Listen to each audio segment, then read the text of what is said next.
figure this out. Okay, do I look better like this, or do I look better with it kind of subdued? Go the other one again. I know the lighting in my trailer sucks ass. Like it's so bad.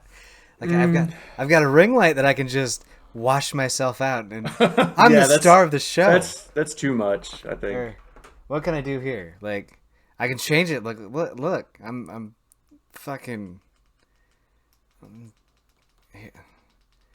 There we go. Let's try this now. So That's good. That looks I mean that looks okay. It's like a fucking the bat signal has been activated. Oh my God. All right, I mean that it lightens up the room. Okay, I it can live does with that. indeed. And that's how we're kicking it off. The bat signal has been activated, and this is 103. Can you Yeah. believe that shit? That's impressive, man. 103, dude.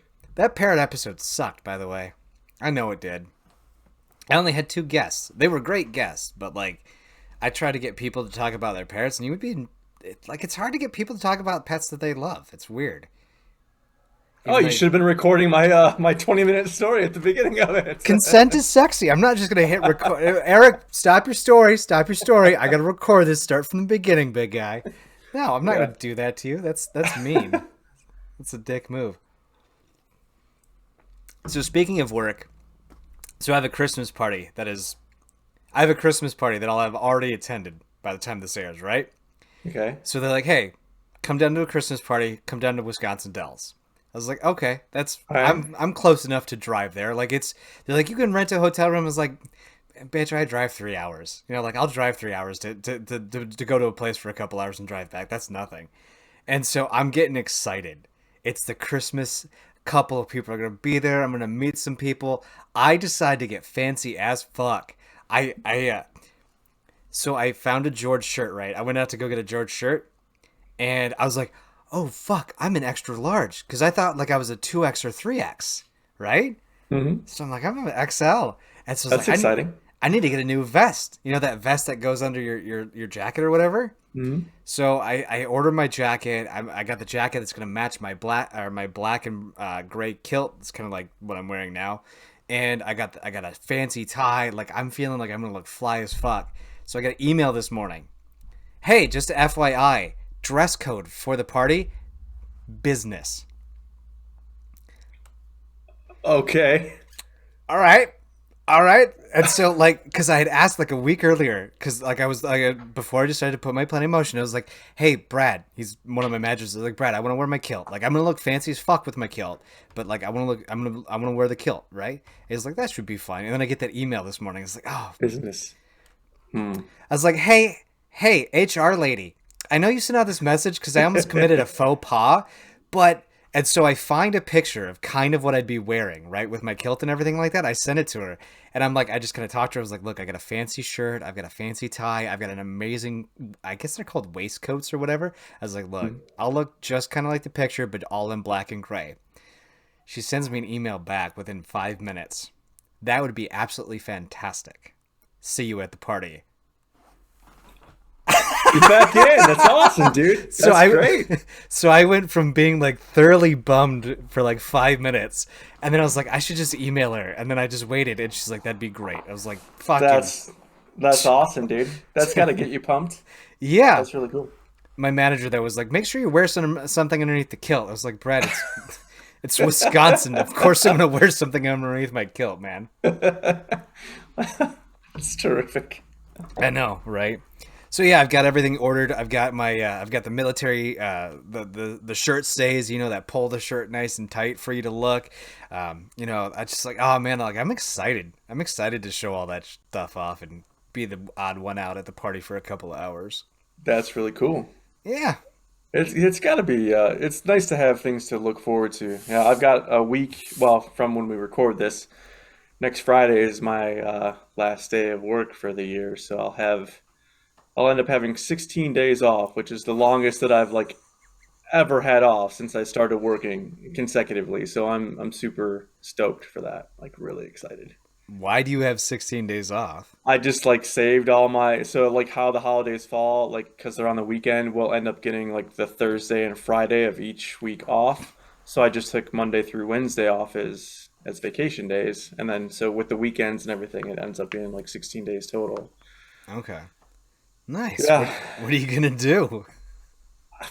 I don't know. There's always like honeydew stuff, you know, we've got this like long list that like never really goes away of just stuff that we want to do, and my wife will be off at the same time, so super excited. Dude, So that's so dope. I thought like you had this whole like little vacation planned or something nonsense like that. I was like, man, that no, no, all I right. wish. No. Dude, that's insane. Yeah, because like we this next Friday we have off, and then we have Thursday, Friday off, and the next weekend is New Year's, right? So yeah, and then we have that Thursday, Friday off for New Year's as well too, or maybe it's just Friday. I don't know, but it's nice to have short weeks. It's nice to have Yeah, short weeks. for sure. Oh man, dude, that's gonna be dope. What do you want to do? I should ask. I don't know, just relax. Like, I mean, that the cliche kind of is that it takes, you know, more than a week off before you even start to relax. So then you really start to get into like vacation mode in that second week. So Hmm. I'm hoping I can just kind of ease into the vacation, and I start actually relaxing a little bit ahead of schedule, because I'm definitely looking at, man, my January, the whole first quarter of next year is just going to be so stressful because we're I have to coordinate like the service Hmm. schedule for all the field techs, Ooh. and uh, with COVID, with the pandemic and the shutdown, like obviously they weren't able to do a lot of those projects. So a lot Hmm. of 2020 stuff got moved into 2021, and then 2021 stuff, by virtue of, you know, the back end got moved, and like almost everybody said, "Oh, can we do it in January?" And then like the first several times, I was like, yeah, sure, we'll schedule for January. We'll work something out. And now it's like the point where everybody was asking for January, and it's like we don't have enough people, and there's not enough like hours in the day or days in the week that we could possibly do any of this shit. But now I'm just gonna be like juggling chainsaws, man, like trying to get the shit done. So it's gonna be really chaotic. So I'm definitely looking forward to the time off in December, and because I know what hell awaits me come January. I'm kind of excited for the new year, though, to be completely honest with you. Because a lot of the complaints that people use for me at work is like, talk to me when the new year happens. Talk to me when the new year happens. And it's like, good, bitch. We'll be back when the new year starts and I'll call you again. We'll see what happens then. Uh, you got any plans for the new year? You guys gonna do anything special or just gonna, because like, I don't know what, I feel like I need to get out and do something for this New Year's. Like, I'm kind of a shut-in guy, and I finally had a very decent New Year's last year, which I thought was pretty amazing. But like do you have any plans or anything like that? Not really. I mean, what I again, like aside from just like relaxing, what I'd like to do is to do it's just so hard to schedule like a getaway, you know, like a Mm-hmm. vacation, because we have the dogs and we got the cat, and it's like you would have to either have someone come over here, or we'd have to board them, which obviously is a lot of money, and then they would just be completely miserable. Yeah, I know you're in the same situation, so it's just like it's so difficult to try to like schedule anything like that. So if we did anything, it would just be like day trips, and then this time of year, you never know what the weather is going to be like. So it's just like for me, it was all about just like how can I maximize the amount of time that I'm going to have off consecutively. That's what I was really striving for. Like not trying to plan anything like a getaway. Just I'm perfectly content with us, you know, just sitting down watching shitty TV or movies or playing video games or whatever the hell. So, but yeah, there's never any shortage of any. Wrigley's freaking out. He's running around like he's on catnip or something. I don't even know if he had any. He's just like all of a sudden decided I'm gonna do like hall races now. Nice. Um, so yeah, I'm just super stoked for that. So I might like I'm trying to so like there's two women in my life at the current moment in time, which is maybe three. So that's kind of an interesting dynamic there. Yeah, I'm not talking about to Gaio about this because I know that he's gonna I dude, he still hit me up about Petco Girl. I know you're listening to this episode, Gaio, but like he still hit me up the other day. He's like, "Hey, how's Petco Girl?" I was like, "Dude, I kind of like." like I kind of abandoned that after a couple of visits because I'm like, now I'm just being the weird guy that comes into Petco every so often. You What know? I don't know the follow up because I've listened to some Yeah. recent episodes, but I haven't gotten to the cuffing one yet. So like I listened to the one where we had Anna from Switzerland. That was really Yeah. good. Yeah, Anna Uh, was cool. I listened to the one where you had the sex therapist, David, I think his name was. Yeah. That was really cool. Um, so the last I had heard was in that episode that I was with Gaio on, like you said that you had gone back there to talk to her, and it ended up being some different girl that you thought was the original one, right? So is there a Yeah. follow up from there? Yeah, like I went back like once or twice and I was just like I just show up and like the next time I went there was some dude there and then the next time that I went was it most definitely wasn't her. It most definitely wasn't her. And so I was just like, dude, I've been here like if I've like I just can't keep coming to Petco. I just can't keep finding things to buy at Yeah, there's Petco. only so many excuses you can make for going Yeah, there. Yeah. yeah, and like really, what would happen if I showed up after? I was like, "Hey, what's up?" Because like I totally forgot her name now, but I was like, "Hey, what's up?" And then she's just like, Who the fuck are you? she's like, "Hey, did you think it was me the last time? Like, are you coming here to like, as Yeah, yeah, you you know?" don't want to look like stalkerish or Yeah, I anything don't like want to. that. So Oh, I did want to show you. I got the tags. I got the tags that nice. I had created. But yeah, so there's a girl on Facebook dating that I had matched with, and it was interesting talking with her. There were some interesting things that came to light. It's not even worth getting into it. Let's just say it's fucking weird, right? It's just Okay. fucking weird. And then there's this other girl that I've known for quite some time who's willing to give it another go around. It was this whole thing like we were in two different paths or whatever. And so I'm trying to convince one of them to go axe throwing with me sometime during the break here. And I think that'd be a really cool first date to have. And then, of course, because I'm going to have the fanciest fuck outfit, wear the kilt to the axe throwing. And then, There you yeah, exactly. See? go. Yeah, you got it. I can think. I'm not that dumb. So yeah, it's kind of interesting. But thank you for keeping up with my episodes. I'm really bad Yeah, about. dude. No, it's great, and I've listened to a lot of the other ones for shorts and hoodies too. So you're killing it over there too, man. It's like it's great. I like that dynamic between the three of you. It's really super cool. Well, like, because I feel really bad because like I'll be like, okay, the Mark Show. There we go. Yeah, the Mark Show. Because like I'll see a new one pop up. I'm like playlist, playlist, playlist, and then all of a sudden I'm like, I've got like 5 episodes I got to catch up on, and then like I play a little bit of Fallout 4, and I just listen to the show throughout the entire thing, and I'm like, oh, you made a good prediction on that week, and so like yeah, it's just weird. And then the did you do any more of the musicians? Yeah, so we Okay. just well, it's just been me because Dylan's still been well now. He was under the weather, and now Mm-hmm. he's got a new job that he's like, yeah, which is really great for him. But he had to actually, he was doing training actually in Wisconsin. It was in Genoa City, I think. Genoa. Okay, yeah, Yeah. nice. And so it's like, well, for him, it was, I think it was like an hour drive each way.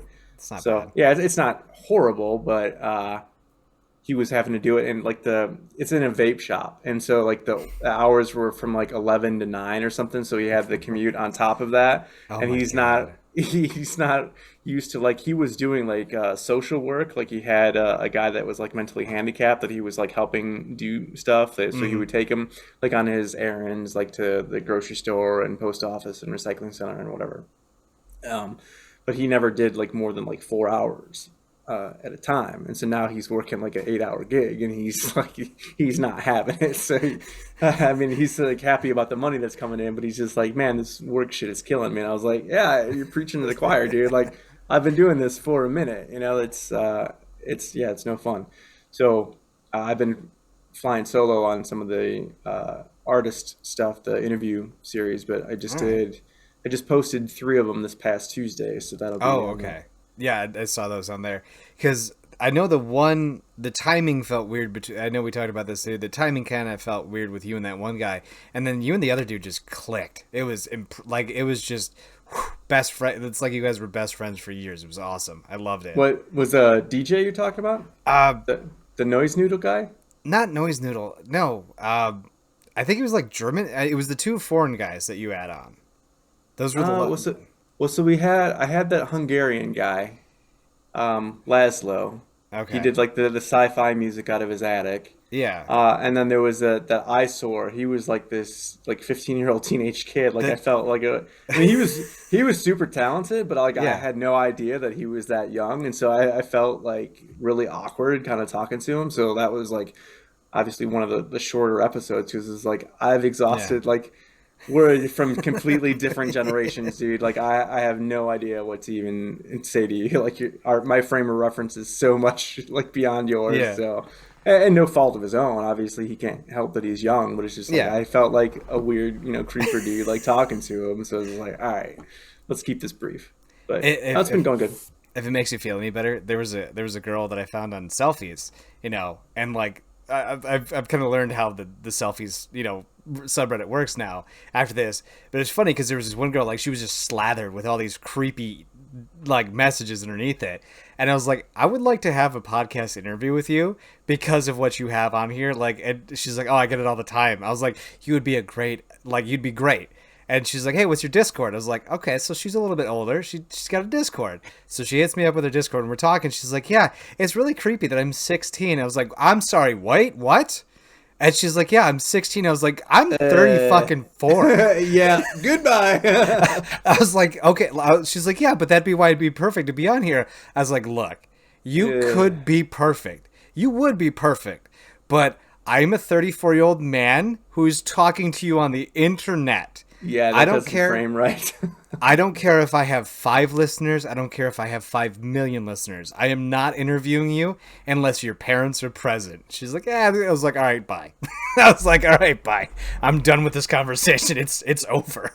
Yeah, this guy, he was like, "Oh, don't use my real name because my parents are kind of like skeeved out about it or whatever." And I was like, "Yeah, no, I fully understand. Let's be respectful." Like he was cool. Like he had the reason that he had reached out to me from that Reddit thread, Yeah.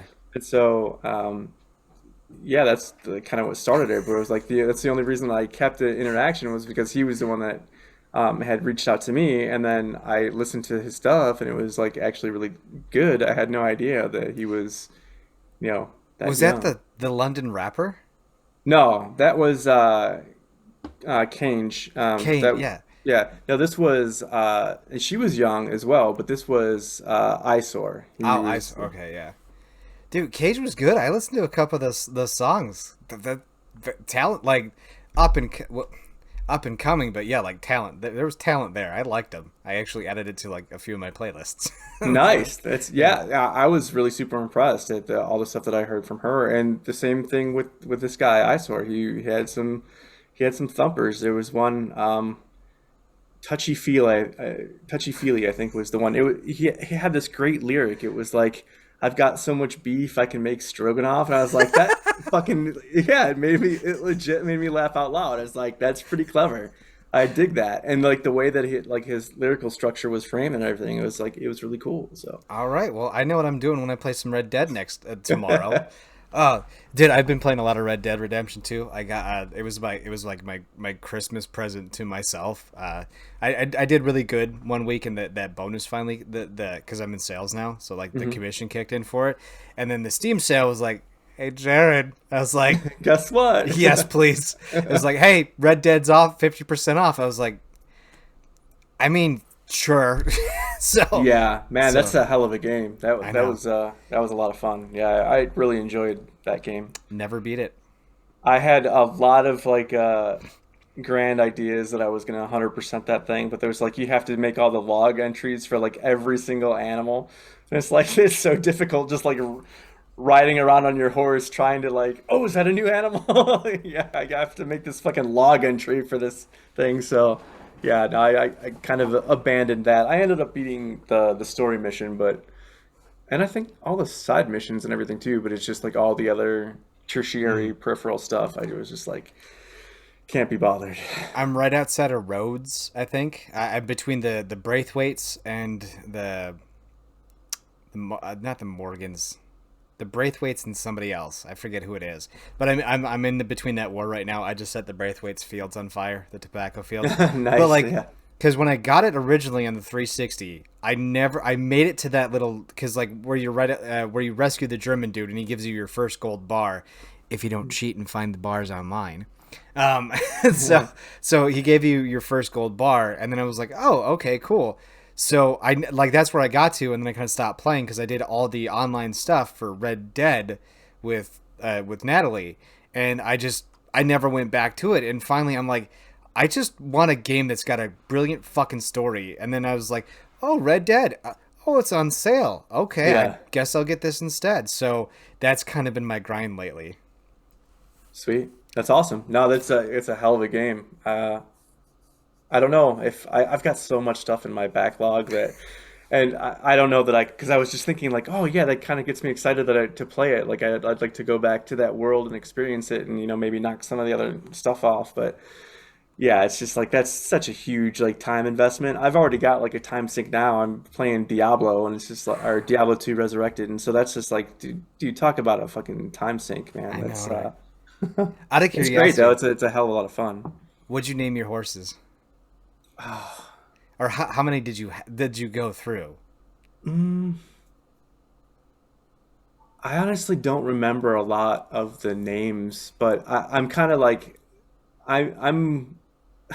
It's gonna sound pathetic. You're gonna laugh at me, but I have as much like attachment to like digital, like fictional horses as I would as if they were like real life flesh and blood That's not horses. pathetic. Are you kidding So me? it's like if one of them ended up getting like hit by a train and demolished, I was like fucking devastated. I was like, all right, no, that's me done. Like I can't play this game for a couple of days. Like I was. One of them ended up like running off of a cliff. I was just like, "What Oh the my god. fuck, man!" Like, oh, I was like, oh, and I got like one of the really super good ones. Like I forget Hmm. like the Abyssinian or what's I'd fuck. Google it, but it'd fuck everything up. Yeah, I forgot what it's like one of the Arabian Oh, something one or of the other. Arabians. Okay. Yeah. It was like one of the better rated horses, and I had it for like real life an hour or something, and then something happened to it, like, and I was like, no, I Oh just my got it. god. It was a great horse. Like, what a yeah. So I was, kind of in the pits after something would happen to one of my horses. I And was the same thing, like anytime you had to like kill and skin an animal, I was like, I can't believe I had to do okay. this. I didn't go that far. I'm a little bit more attached. Yeah, I'll kill and skin an animal left and right. I was just kind of curious because there's two things that I kind of want, or three things now that I want to talk about that.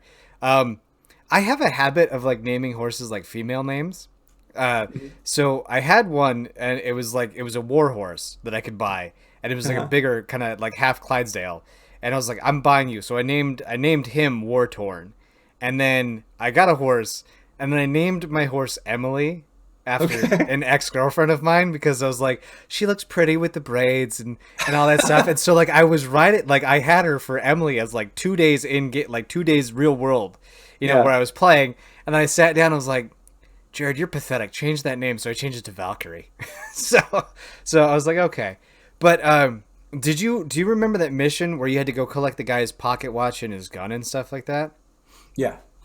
Yeah, that he would like you were kind of slowly discovering what was happening because he was a slave trader or a Mhm. slave bounty hunter, and I remember like he's just so drunk, he's on his hands and knees, and I'm just like, I want to kill this guy really, really bad, but Yeah. I don't want to lose my negative cowboy rating, right? So I pull out my revolver and I'm holding it for a second as he's crying, and I just went YOLO, and I put a bullet to the back of his head, and then I got positive cowboy rating for it. I was like, hey, it worked out. And then you encounter the KKK on there, right? Yes. Oh yeah. That was always great. I always loved throwing Molotovs at those fuckers. I hit him with the Lancaster repeater rifle because I finally unlocked that, Nice. and I killed like 20 of them at a clan meeting. Some some person that they don't like was investigating and went and told on me for mass murder. So I killed a whole bunch of Klansmen who Yeah. hate him, and he Right. reported me for murder. So I had to hogtied him, and I left him in the camp. So it's like, there, it's who are you gonna believe? The guy hogtied in the middle of a bunch of dead KK guys, or I don't know what. It's funny like the what the AI will do sometimes. It's like um, if you just kill a couple of them or something, like the game mechanics will make it so that something awful will befall them. Like Oh, really? I think like one time they're trying to like start a cross on fire, and if you just like sit there and watch it and like fire off into the air or something, Hmm. like the guys will get spooked and like the flaming cross will like fall down on one of them, and then he starts freaking out and running around like setting everybody else on fire. It's pretty fucking awesome. It's great. Oh So my it's like god. I love that they had that much like forethought into the game where it's just like we're not going to just let KKK people get away with this, right? Yeah. Like we're going to have some comeuppance whether the player wants any kind of agency with it or not, right? And they're like, yeah, absolutely, we're going to take care of this. So It's like it's Far pretty Cry good. 5 when he's like when Pagan Min's like, just sit there, I'll come back and I'll get you what you need. You sit there and wait. The game you beat the game. Like you just listen. It's okay. No, I like that. That's so cool. I might have to Yeah. YouTube that. That's another one like the all the Far Cry games. Man, I love the game. I love the gameplay. I like the gunplay a lot in Far Cry. I love the story of of 4 and 5. I haven't gotten 6. Get But it. yeah. Oh my god, it's beautiful. Well, I've gotten New Dawn also, and I haven't even played it yet because I've got a weird thing kind of with Far Cry. But what I was going to say like about Far Cry is that I'm kind of the same with that because a lot of like the crafting materials you have to kill and skin these animals so that you can create bigger like wallets and satchels and whatever. It's like obviously I do it, and I'm not stupid enough to know they're like I Yeah. obviously know that they're digital, they're not real life flesh and blood animals, but I still feel awful the entire time doing it. So it's like I try to make it as like quick and painless as possible. And it's like, nah, I'm a huge animal, welfare guy. So I'm the same way, but when it comes to like, it's like you need this bear skin for something. It's like I'm sorry, bud, but like you're not real, so I don't feel as bad. yeah, no, like one of my buddies, like one of the Hitman games, he was just so sadistic, and obviously he's not like this in real life. Like Hmm. he goes to the nth extreme. Like he's an animal lover too, but it was one of the Hitman games, and it was like all the pigs. He like killed all the pigs, and he was like gleefully doing it. And then there was a thing where you could like, I think it was like a mafia guy, where it was kind of like a Godfather esque kind of thing, where it's like this guy had this prize horse that he like loved above all else. And he ended up like poisoning all the horses, and he's just like gleefully, sadistically like laughing the entire time. He's like, ha ha ha! I'm poisoning all the horses. I'm killing all the pigs. I'm stomping all the chickens. It's like, uh, dude, like what the fuck is wrong with you, man? Take it down a notch, man. Okay, take a little bit of pleasure, but not that much pleasure, man. No, I think he was also getting a rise on how much like I was Oh, not on okay. board for it. So it's like, yeah, he really want to up the ante, but One of the nifty little things in Far Cry 6 is because you're on a fictional Cuban island is basically what you are, and my PC kind of struggles to run it. Like it's funny because like I'm slightly above the recommended series. If I think that if a game's if you are above the recommended settings on a game, you should be able to run it easy on ultra at 120 yeah, FPS. At for sure. 120 FPS, I struggle to get like 70 or 80 out of like Wow. high. So I'm like, I don't. Maybe because it's a pre-built, I don't know, but like but that's sidetrack. So Far Cry 6, they have uh, quokkas on the island that you can feed. Like they will come up to you and it's like press F to interact, and you're like, here you go, little buddy, and then they just eat out of your hand, and like they get like a legit little smile. That's It's so awesome. adorable. Yeah, That's great. it's great. The game itself is like massive. Like it is massive. I think like there was like 2 points in between on the map, and like it legit took me like 5 minutes, like maybe like 3 to 5 minutes to drive from Jeez. one end to like middle way through. But yeah, like they've kind of adjusted what the Far Cry was because you're on like a heavily populated Cuban island. But there is still kind of some of the crafting and all that other fun stuff. It still has some of those elements. It is a different Far Cry 6 than the other Far Cries you know. So it's not like you're not a rich kid stuck on an island, or you're not fucking traveling someplace. You're technically an actual local of the island, Okay. and in true Far Cry 6 fashion, you can literally just there's a certain point in the game where it's just like, okay, you can fuck off if you want to, or you can help us, and you can literally just fuck off into the distance, and then the game ends. So Wow. yeah, like it's cool. Like I'm not gonna give it away, but like there's a point in the game where they're just like, yeah, you can fuck off if you want to, and of course everybody knew what was coming, but like it was pretty cool. It was pretty cool. The game is highly fun, especially when you play with somebody else. Nice. And of course the stealth is always just super easy. God, I hate how easy stealth is in that game. I'm sorry. There's a lot of I've been dominating. No, dude, it's your show. I'm just happy to be here and, Oh, and excuse me. have a conversation. It's great. I love talking about anything and everything with you, dude. It's great. Did you do? Who do you use to host your podcast? We're just on Anchor. Did you do the Spotify wrap up on Anchor? I mean, I saw the Spotify wrap up, yeah, the wrap up, yeah. Did you look through your Anchor.fm's podcast host wrap up? I got the email from Spotify for the wrap up, so I just whatever stats were in there. I didn't do anything specific like through Anchor. Go to the Anchor website on the Okay. on the main page of Anchor. You know what? I'll let the people see what's going on with me. Oh, get out of there. Oh, that's great. I gotta edit that out. So here, let me share my screen. There we go. So if we pull up the Googles and we go to where's my little Anchor thingy? Go to podcasts. Anchor, welcome to Spotify and all this other fun stuff here. Yeah. 2020 wrap up is right here. Okay. So it actually wraps up a whole bunch of fun stuff. And what's really nifty about it is it'll tell you a whole bunch of all that. Like it'll tell you a bunch of great cool things out there. I had 7 of like the 20 or 30 people that listen to my podcast there. Like I had 7 people that I was their top podcast. Nice. That's pretty fucking like I was like that. Okay, Yeah, that's great, kind of dude. cool. That's Yeah. really cool. I really love that. Yeah, I meant to tell you, I love the rebrand. I love the Feathers and Friends. That's really super cool. And yeah, I had already made mention about the shorts and hoodies thing that you're a part of, which is phenomenal, dude. I love it. I love what you're doing. That's not working. We're gonna go back down with it. I saw you had 97 unique listeners in the last week. That's got to be I the know, traffic right? from the other show. Yeah, I think, I right?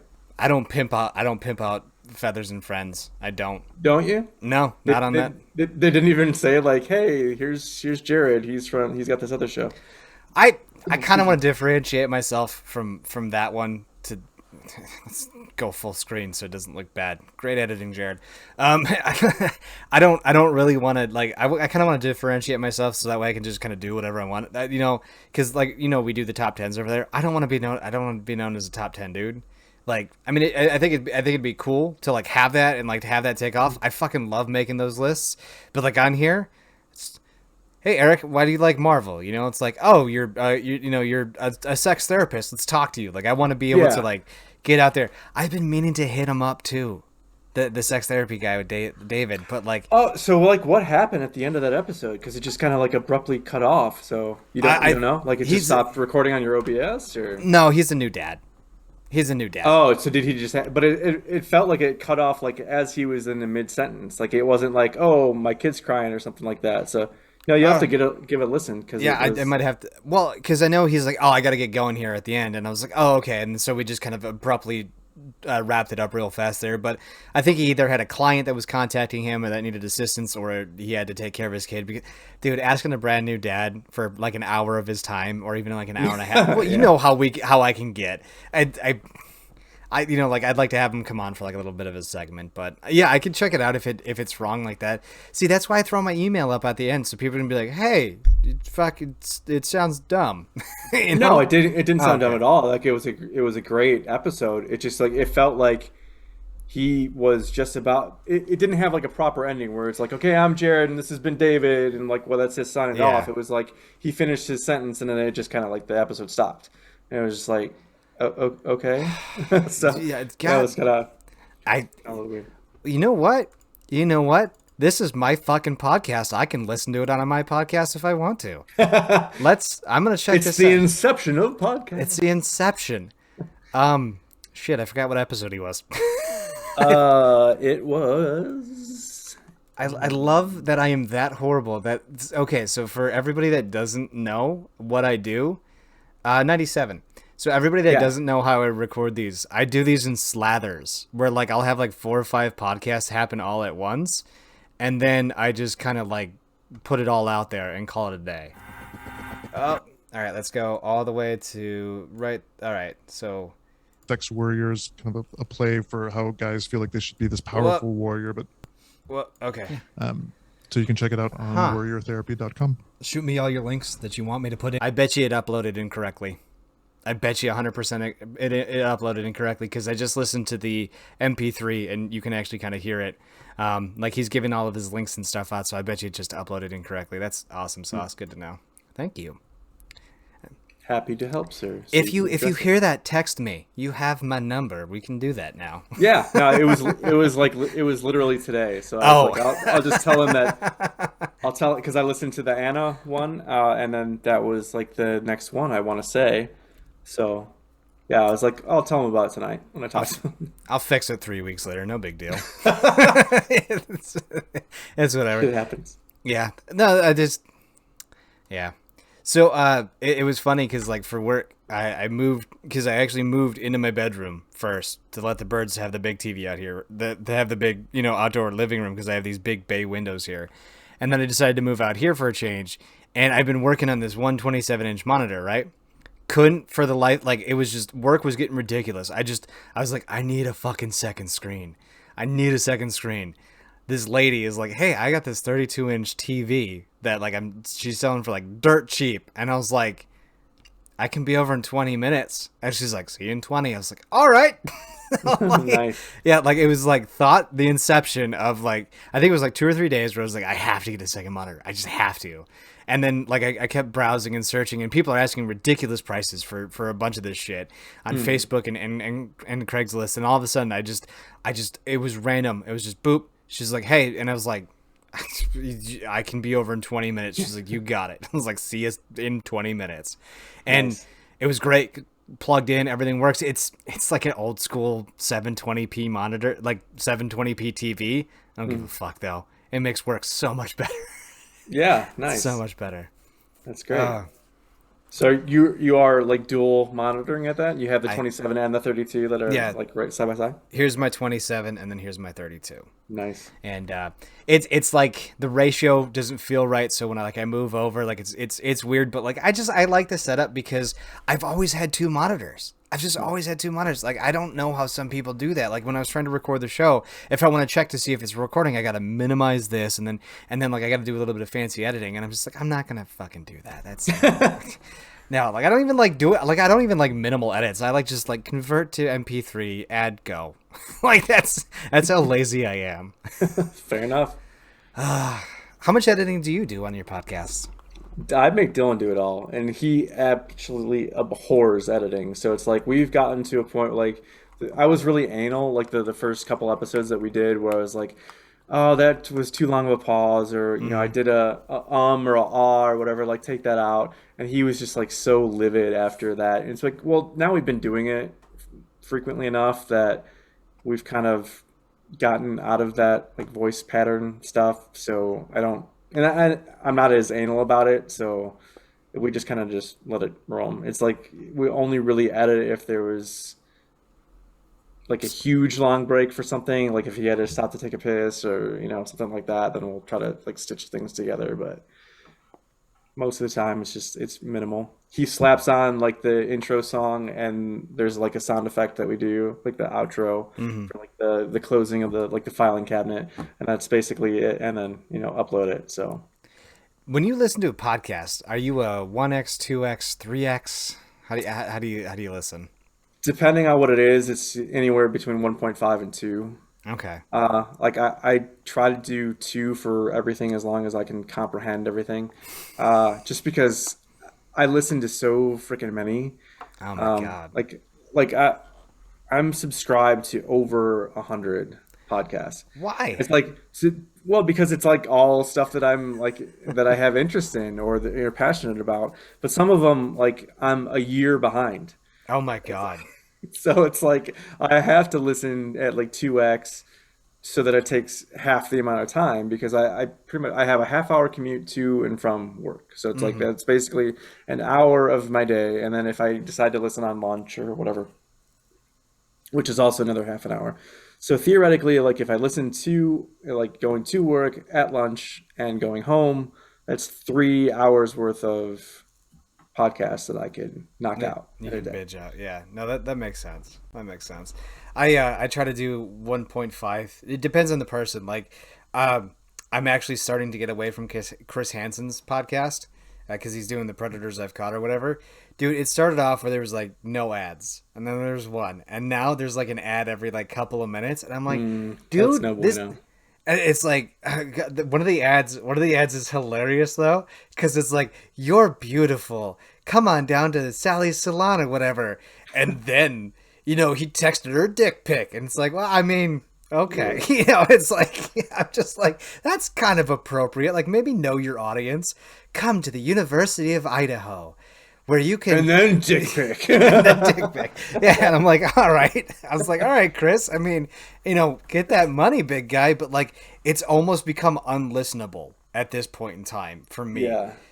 Like, oh god, I hate that. I just like that's why I use ad blocker. Like you go on like Ranker and you're like, yeah, let's look at the 15 biggest MCU blunders or whatever, and then it's just like ad, ad, ad, ad, ad. Yeah, yeah. Just it's Yeah, ridiculous. it's to the point where like even listening to myself because I always listen to well because I've ended up having to do it because sometimes if Dylan does make an edit, like he's had it where he's just trying to rush it because he does hate editing so much that he's kind of overlapped the audio. So I'm like up my own ass enough that I listen to the episodes like typically immediately upon like leaving his house just for like the quality control kind of aspect, right? Like before everybody else really knows that it's live, I want to make sure that everything's cool.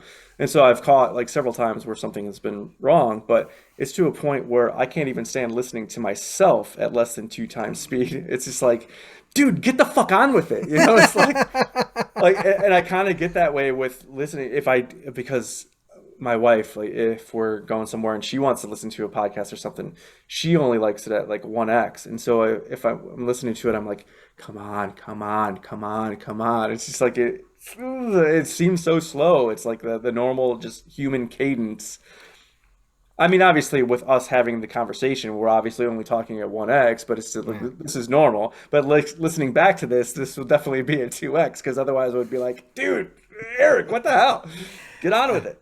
I you're not bad, dude. Because I'm narcissistic. I've got a couple of podcasts that I feel like I did really well on, and I may or may not have them favorited on my favorite folder. So no, you're fine. Like I'm like I need to pick me up. Let's listen to that one podcast I was on where I talked about my parrots, and then like it's a little pick me up. I'm like, oh, okay, Yeah. No, yeah.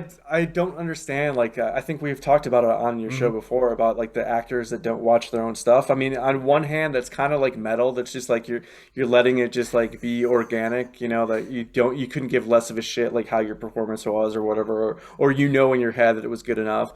But it's like I don't understand that from like why wouldn't you not want to watch that? Like Adam Driver. Hmm. He said like he's never watched anything he's been in. It's like, so you didn't watch fucking Star Wars? Like you're in it. It's this huge, massive property, and you didn't watch it like to even see like how the rest of it played out. Like you weren't part of all the like the editing process or the story. Like you don't know what. So you just it's a complete like clusterfuck in your brain of how like Star Wars is. You only know from Kylo Ren's point of view. Well, I I don't mean, get it. That. that is pretty fucking metal though. Like I don't we may have talked about it, but like I forget a lot of shit. But that is pretty fucking metal though. Like I'm not gonna lie. Like when I do the editing, that's me listening to my podcast. So I don't really have to listen to it. But like I haven't listened to a lot of the most recent episodes I've had. Because like I know the in between works, and I have a very important someone that lets me know when there's a fuck up. Like it is almost one of those like I release it on Saturday, I will know by Tuesday at the very latest. At the latest, it's like Jared, that's what? hey, this fucked. All right, I'll work on it after work. Give me a minute, you know. So like, Yeah. I got it, but like, it's really awesome. Cause like I don't know. Oh, that's what I was going to talk to you about. What do you listen to? Do you listen through Spotify or do you listen through Google Cast or what do you listen through? To your show specifically, so like And for Feathers and Friends and also for Shorts and Hoodies, I've been listening through Overcast. Overcast. I Okay. I had like I was everything on like Apple Podcasts for the longest time, and then Spotify occasionally. Um, but I had some issue with like where Apple wasn't updating my show specifically. It just wasn't refreshing ever. Like I even tried to exit, like take my show off of, like unfollow myself and then load it up again, and Mm-hmm. it wasn't working. So it was just like a lot of problems, not only with our own feed, but like a lot of the other RSS feeds. So I was just like, all right, I need another player, and so I went over to Overcast. It's like a simple Mm-hmm. interface, and yeah, I like it. So most of the stuff I listen to on a day-to-day basis is now on Overcast.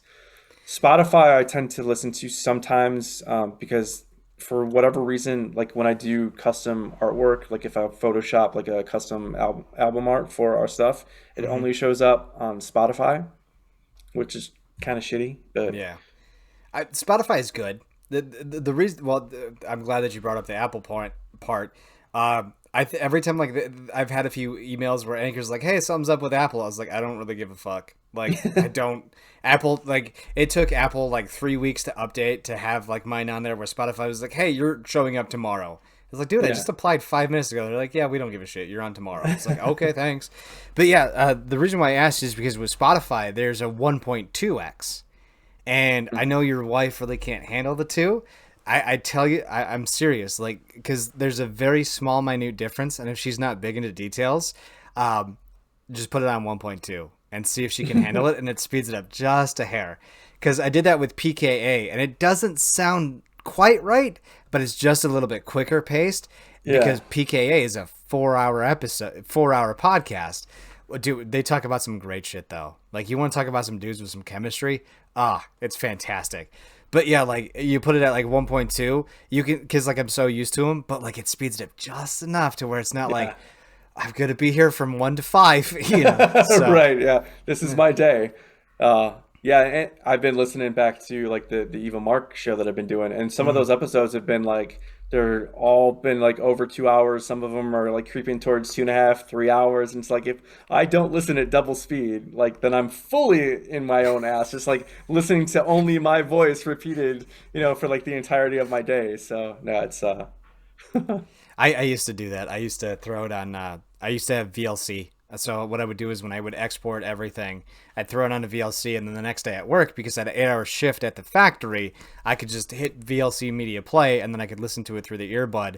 And Mhm. I think I could throw it at like 400 times, whatever, and I could just listen to it while I was at work. Because I mean, I had 8 hours to do whatever the fuck I wanted.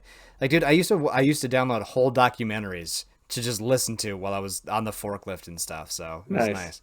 Oh, you were talking about how Dylan had like the 8 hour shift or whatever. He was dead. Yeah, I yeah. remember my first week at that factory. The first 3 days that I worked at the factory, I came home, laid right on that fucking couch right there, and I legitimately fell asleep, woke up, and forgot to eat dinner. So like and my ex girlfriend at the time, she's like, "You gotta eat." I was like, "I don't even want to function." Right. Yeah, that's Get kind of the world he's living in. Well, now training's done for him, and so now he's actually like in the store, so he's kind of getting a little bit more acclimated. mm-hmm. Knock on wood. So hopefully, well, I mean, this by the time this airs, we'll know. Well, But I yeah. mean, hopefully, we'll be back into the swing of things next week because Okay. we're supposed to record an episode on Tuesday. So we'll see how that goes because it's been like I don't think we did like well maybe like the first week of November was the last time that we did anything. Okay. And so it's been like the feed is getting kind of like drying up and I'm worried that people are just gonna like wholesale abandon it, which I'm hoping not happen. Like we've been getting more traffic because people are coming, I think, from Evil Mark. Mm-hmm. So um we'll see. But then I don't want like more people to come and get excited about a show that never updates. So Yeah.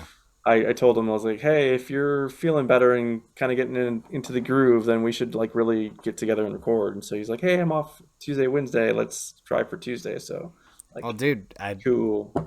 if I you hope need so. fillers, just let me know. I'm always down to do a dumb filler episode. You pick the topic and I'll run with it. So, I got you, man. That's Yeah, I've been thinking about trying to like expand, like do other stuff. I talked mm. to my wife about potentially like doing a show because she had expressed an interest. Like, why don't you ever ask me to like Well, do didn't you, something? And you did that one episode about like women's voting or something like that? I like remember.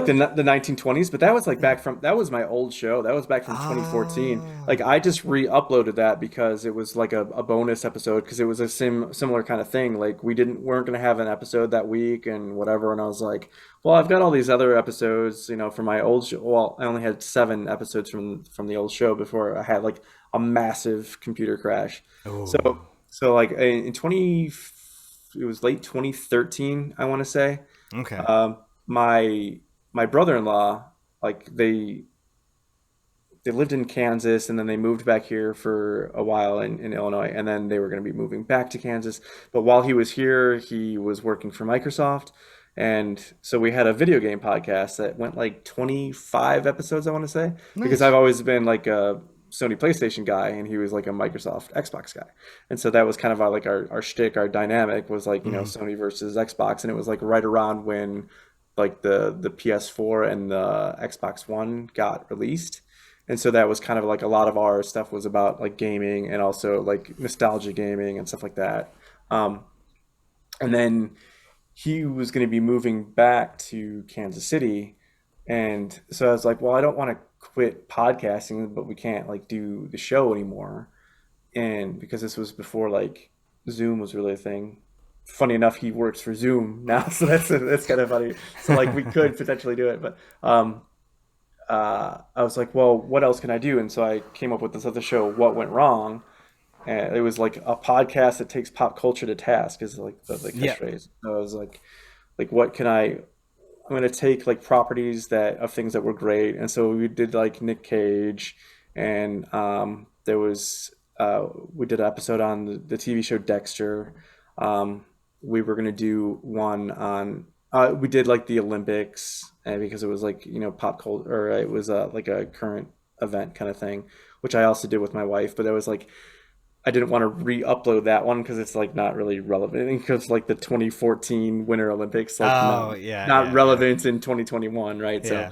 but all the rest of them I did end up like repopulating onto the feed because I was like, there's some really good, funny stuff in here, especially ones that she was involved with. Like I don't know if you listened to the one on Nick Cage, but Megan was also on that with her sister, Yeah. and so that was a hell of a lot of fun. So yeah, people tell her that she's funny, like I always tell her that she is, and she thinks that she's funnier than me. So I was like, that I kind of like giving her grief about that. But we had You talked you about potentially doing something. you were looking like she was maybe in the room. All right, blink twice if you're okay. Okay, cool. He's all right. He's all good. He's all good. She came. She was actually like she was doing something in the laundry room. So then Oh, she was. okay. All right. So yeah, we had talked about potentially doing like a rewatch podcast, Mm-hmm. just for something that was just like in the event that Dylan had something going on, or heaven forbid he decided that he just didn't want to do the show anymore. I was like, well, I'm like fully invested in doing podcast stuff, and content creation Yeah. is kind of my jam. So I was like, maybe we can do a rewatch podcast. So we're still kind of talking about would we want to do that, and I don't know that she's as invested in like committing to doing something like weekly, like what I would want to Yeah. do. So we'll see. But Well, it's just kind of weird because I know I think it was when I was doing one of my Fallout 4 playthroughs when I was trying to beat it as something stupid, and I was binging your episodes again, and all of a sudden I heard a podcast come on, and I was like, it sounds like Eric, but I don't know that lady's voice, and I paused it, I skipped it, and I was like, no, I want to go back to see what it was. It was about the woman's the God. Now I'm put on the spot and I forget it. But I it was the remember, 1920s. yeah, the It was 1920s. yeah. It was our decade shaming Yeah, the episode. decade Like shaming. yeah. And I was like, it doesn't sound. But then I checked it, and I was like, this is a random little insert. I was like, okay, and dude, I was giggling the whole way through. Like it was absolutely like And then like I kept searching to find more of that, and I was like, where the fuck is it? I want more. Like I wanted Yeah. more. That was the whole thing, that it was going to be like we were going to do an episode, like I was going to have her on for all the decade shamings ones, and we were going to, we started in the 1920s and we were going to go up into like modern times, like all the big events of like every decade, and should humanity continue to go on afterwards, just because it's like a lot of like we've been like piles of shit for for this since time immemorial. So like that was kind of like the running joke, like all these bad things happened, but then all these good things happened, and like kind of what's your verdict? And yeah, so I had just this massive computer crash, like just everything fucking crashed hard, and like I couldn't recover. Well, so I was able to uh I had the files for the what went wrong stuff, like the 7 episodes that we did there, Hmm. on a hard drive, and so I was able to recover those. But like all the first show was completely biased gaming podcast. That was like the PlayStation Xbox one. All those are gone. They're like completely lost. Like they're not even on the host anymore. They're just completely in the This is drink. it's my lifeline right here. It's one of those tough, the lacy tough ones. 2 terabytes. I'm glad that you're talking about this because I have to. If this computer dies, I lose 50 episodes of my podcast. Unless like I'm willing to patiently Audacity record the audio coming out of my PC as I listen to the episodes. So yeah, like I have to. I have all of I have all of season 1 and the start of season 2 on that one. But like yeah, if this PC dies, like a lot of shit dies with it, and I'm just like, life. That's here it goes. Yeah. Well, I've used like Recover a couple of times to recover some things, and it's been pretty impressive on what I've been able to recover. There's just been some shit that was like, oh, I thought I lost this forever, but okay, there it is. That's cool. It really gives you like a trip down memory lane when you do like the recover programs, and you're like, oh shit, I forgot I had this. Yeah, So I should have known for a while, because it was like it was not a PC that I forget. I think we got it from like my wife's work. It was one that they were like getting rid of for like a song. So like, oh, give us like $5 or whatever, you're gonna have this PC. And I'm like, I had all these like grand ideas, like, oh, I'll swap out the motherboard and I'll do this, and I'll add all this other memory and RAM and blah blah blah. Like I'll build it. And I was like, fuck it. I just kind of just ran with whatever was in there, and it was just like it's just started to like to be a real hog, and just like really a slog in time and everything. And I should have known, like, hey, now this is the time to either start replacing some of these components, or just get a new CPU, or back some things up, right? And I just was like, it's fine. And then famous last words. It's just like one day it just like crash hard, wouldn't like reboot at all. And so I was so fucking pissed, dude. I just took it out into the garage. Like, this is how petty I was. Like, I backed the cars out of the garage so that I could have the open space within the garage, so that I could close the door so that all the neighbors wouldn't see like me being like the psychopath that I was. And I took a sledgehammer, and I'm just like sledgehammering the shit out of this, like CPU base, and like crashing all the boards and everything. And then I, was taking a magnet trying to, because I didn't know if it was like going to do anything to actually like corrupt the data or whatever, get rid of it. But I was like, yeah, that's some I, dedication. I That's kind of some went, dedication. I kind of went psycho with that, taking some of my aggression out. I was like, you motherfucker, not working, ruining my life. So I'm not it gonna was lie though. cathartic though. It was, it Really, was really like, oh yeah, it was pretty great. I feel like just hauling it out and making all that prep work. I just stare at it and be like, "You're not worth it. You're so not worth it that I don't even want to beat you to a pulp, bitch." Oh god, now I'm like super worried about my PC. I'm sorry, guys. Please don't die on me. You are my lifeblood. I will. I need a new. Oh my god. Like my fear is because so right before that like final stimulus check hit, right? Right before that final stimulus check hit, I was talking to the bank. I was like, look, I know we're getting the stimulus check, but I kind of need a new PC like today. And she's like, well, why do you need a whole new PC? And I explained about the whole chip shortage versus, building or ordering just a part. I was like, look, I can order a brand new part, or I can buy a whole new PC for the same price and upgrade everything, even though it's a pre-built, and pre-builts are a faux pas in the PC industry. And she's like, that actually makes a lot of sense. So I was like, yeah, upgrade everything and I get what I want.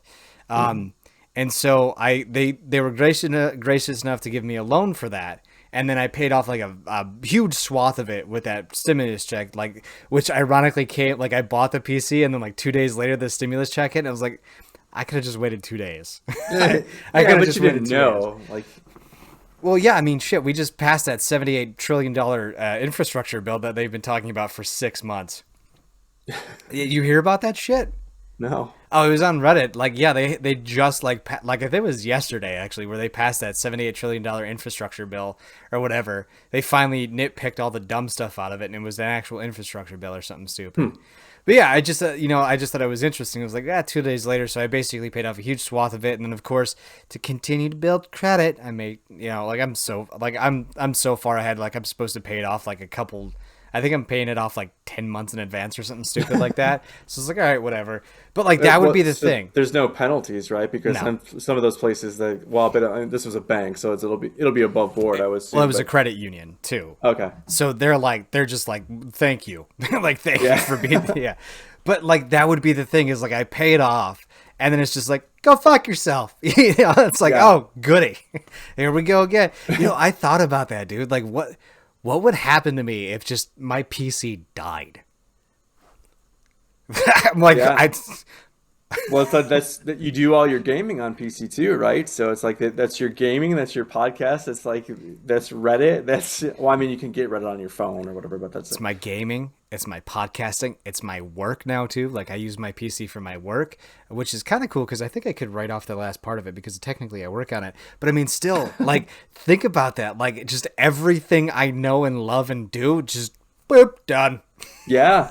No, It's fucking same. scary. I mean, so like when my CPU crashed, it didn't affect me like gaming wise because I've always been a console gamer. So I wasn't like, well, I can't say always because like way back in the day, like the early 2000s, I had a PC that I was doing like Diablo 2 originally on, and then some like other minor stuff. But I never was like a huge PC gamer. So when that happened, my gaming life wasn't affected, but then obviously, like, I got out of podcasting for years and years because I just didn't.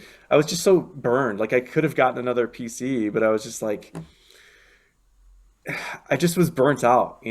I still had the drive and the motivation and the desire to still want to do podcasting and stuff, but I was just like, I didn't want to get like hurt again. It's like it's too soon. Like, I still got a cat hair in my mouth. So. Jesus. It's like an hour ago, too. I know. Sorry. You're good. I know, very attractive. Yeah, I know exactly what you're talking about, because like my biggest thing is like, yeah, I could go to Walmart and I can get like a $200-$300 craptastic notebook or something like that, and have the same, because like you don't really need a whole heck of a lot. OBS can pretty much run on a trash can. You don't need much for that. And I mean, I could even figure out the audio software editing to where I could get just a thing that's like, I can record your audio as well as, the audio that's coming out. So like that would be super simple and easy. Most computers can handle Zoom too, even if it's just an audio call. But I mean, like, it would just suck, man. Cause it's just like, it's like when you start over in a video game that you've had a bunch of hours in, you're just like, God damn it. Like it's a good idea to begin with, but then like you start and you're like, I fucking hate this part. Yeah. No, I've been talking and like kind of trying to like save like websites to build my own PC. It's been really slow going because I've been making do with, because like you just talked about, yeah, I can go to Target or Walmart or whatever and just get one of those, netbook things. I've got this Microsoft Surface from work, like so like when I have to travel for work, like I just have this tablet. Well, that's what I've been using. So because that's like just been essentially like, well, this is kind of like the PC that I have, so I might as well like utilize it. But It's like, man, if work was able to see like all the shit that I've like done to it, like I've gotten pissed off and like chucked it across the room, and so it's got like this hairline crack in the bottom corner. It's like if I ever had to bring it in for any reason, they'd be like, "What the fuck did you do to this thing?" Ah, the cat just knocked it off the table Yeah, once. exactly. It's like, why are all these like torrent sites on here, and what is all this about? It's funny that you mentioned the torrent sites. I've been so I'm gonna tell you a story about when Bambi decided he wanted to be an internet pirate, right? So, okay, so I know porn on the internet is free. I understand it's free. I get that it's free. I know there's many Yeah. places that you can get it that is free. Oh God. I Okay. So sometimes when I get something stuck in my head, it becomes a bother. And when things become a bother, I get a little obsessive. Like I have to see a specific thing sometimes. And I mean, there's just moments in time where you're just like, okay, this is a thing that I have to deal with now, and then you deal with it. So Okay. there was some fun videos that I found on the internet, and I was like, this is kind of cool. I like these. And then they disappeared. I was browsing on a pirate ship one day, and I came across the videos, and I didn't like the way that it looked because it felt a little off. I should have trusted my gut. So fast forward 2 weeks, I have a letter from the company that owns the video. And it's Mm. like, hey, $250 or we're gonna sue the fuck out of you. Where do I send the check? And I Wow, really? never heard from him again. Never heard They from him again. Holy shit. Yep.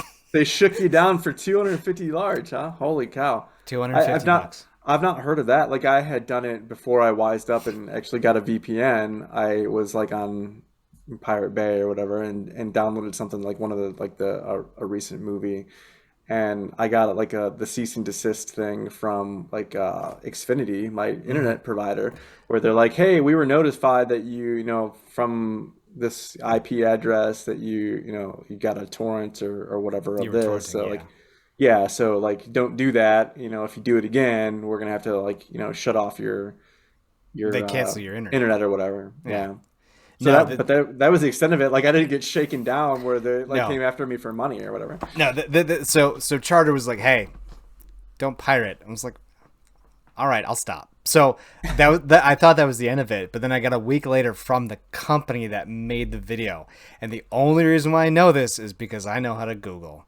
And so I googled it, and then they're like, "Look, we either take you to court and we get a lot more money, or you just give us 250 up front." And I was like, "Where do I send the check?" I was like, Jeez.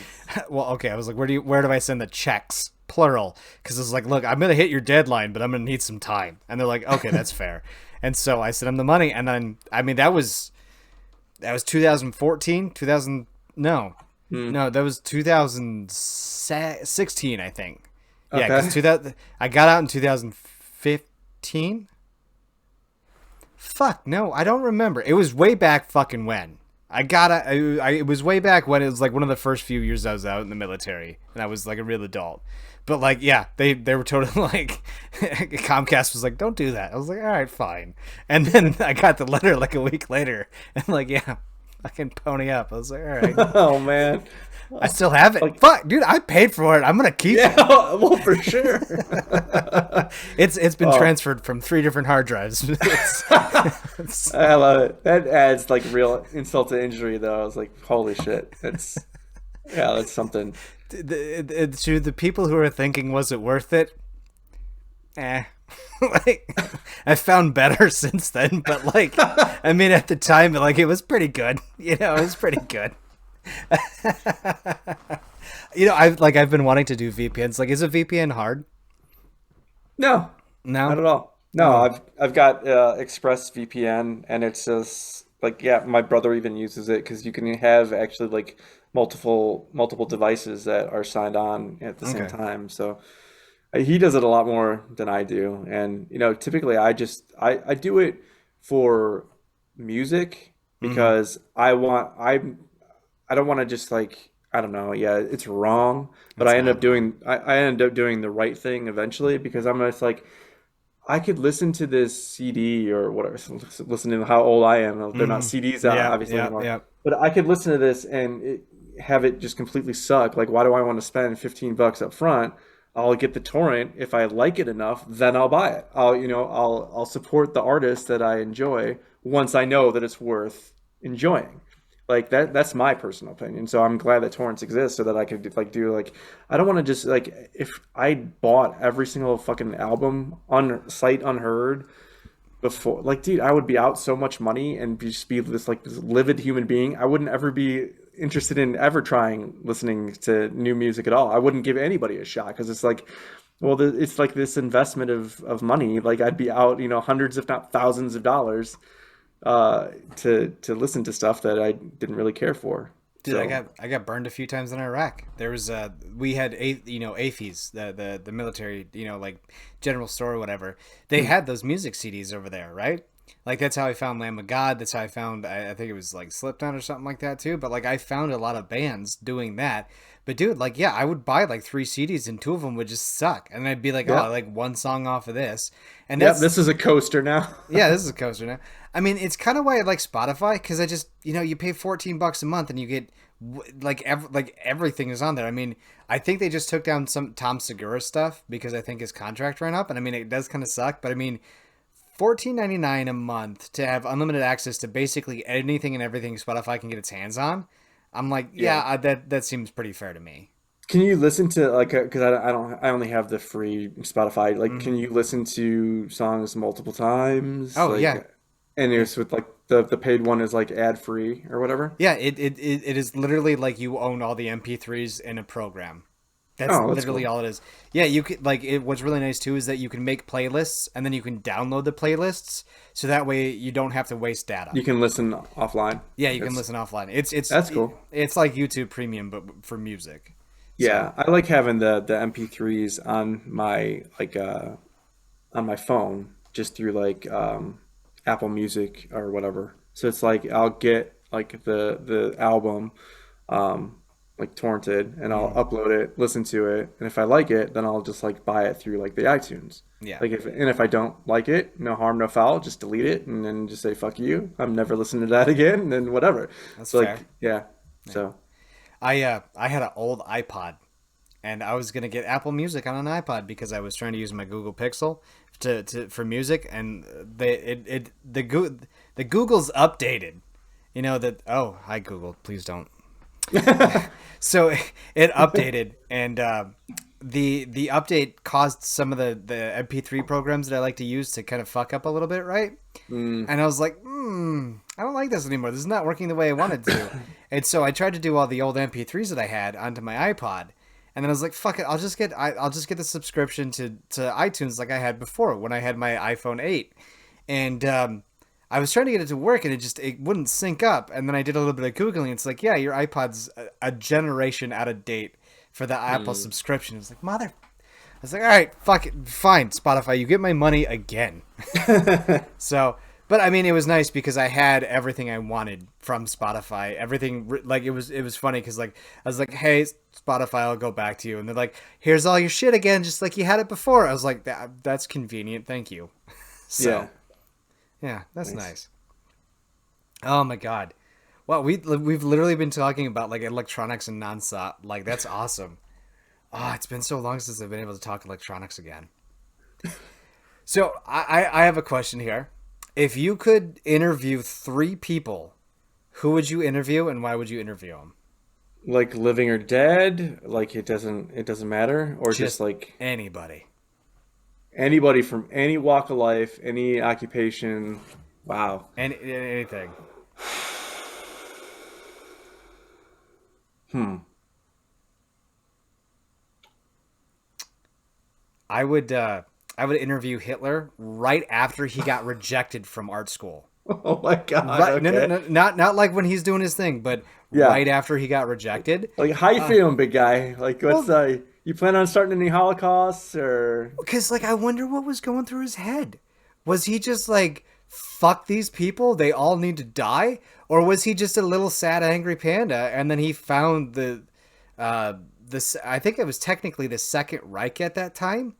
Because he made it the third, but like was that his plan? Like he's just like I, Or did he just find somebody and then become radicalized? We like who knows? Yeah, I It's don't know. So there's the. Did you say that you watch Family Guy or not? Like I don't remember if you said that you did. I watched the clips. I used to be pretty religious to it. This well, so it was one of the it was from the first season. I'm sure of that. I don't know if it was the first episode. It might have been. It was like one of the first couple episodes where they have like one of those non sequiturs where I love those. where Peter's talking about like Hitler, and it just shows like this really scrawny Hitler like at the gym like struggling to lift like a dumbbell, and then he sees like this jacked like Hasidic Jew guy that has like all these girls like flocking around. He's got like the Star of David, like amulet or whatever, and like you just see Hitler like "Arr," like it's like if that's what started it all, like because Hitler was a scrawny dude. So I just thought that was funny, but no, that would be a good one to try to get in the mind of. Because I mean, But then we could really answer if he was I mean genuinely that evil.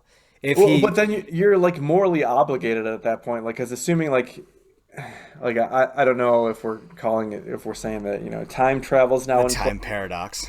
because so now like if time travel's a thing, obviously that the Holocaust has happened and that Hitler was a bad dude, and you're trying to get inside the mind of like to see what the genesis of that was. But then like once you're back there and you actually have like an opportunity to stop like all that from happening, do you do it? Because then like what else does that change? And it's just like that's a slippery slope, but it's a really interesting thing that would be a good interview, a good get. Bro, I'm the watcher. I'm not gonna intervene. I'm not going to intervene because it's interesting because you talk about that. There was a short story that we used to read about a guy who went back to hunt Tyrannosaurus Rexes because like the T Rex was supposed to die and like a minute after they meet the T Rex and kill it, right? Because they would travel back in time. It was like perfectly manicured. Well, the dude steps off and kills a butterfly. He kills a Yeah. single butterfly, and it changes the entire world around him. It What fucks up everything. there was they made a movie out of that. It was like a really shitty, but it was that because it was taken from that story. But Okay. fuck, what was it? What was it? A Sound of Thunder or something like that. But yeah, it was like they had all these like rich people that they took back in time, and it was like yeah, it was all these caveats. There was like this T-Rex that was like trapped in like a tar pit or something, and it was like yeah, it was moments from death, but then like to get the killing blow, like you had to pay $1 million so that you could go over there like shoot it with a shotgun or whatever. And then it was the same kind of thing. Yeah, someone veered off the like this very stringent path, and then it just like if wow, what the fuck was that? It You was gotta look it up now, don't you? who was that even? I'm trying to Like think. I feel like it was a book. It was a story in a book, like a textbook or something stupid like that. Yeah, but like time. Edward Burn, yeah, it's called The Sound of Thunder. It's from Okay. 2005. The synopsis is a single mistake in the past by a time travel company in the future has devastating and unforeseen consequences. It's Edward Burns, who I genuinely like, but he was like, yeah, I just remember him being like really campy and shitty in this movie. Ben Kingsley's in it, Catherine McCormick, who else? My question though to you is this then, if so, is it changing the future for everybody else, or is it changing the future that you now have adjusted because of the time paradox? So in the movie, it was like vast wholesale changes, like just by virtue of him like crushing this butterfly.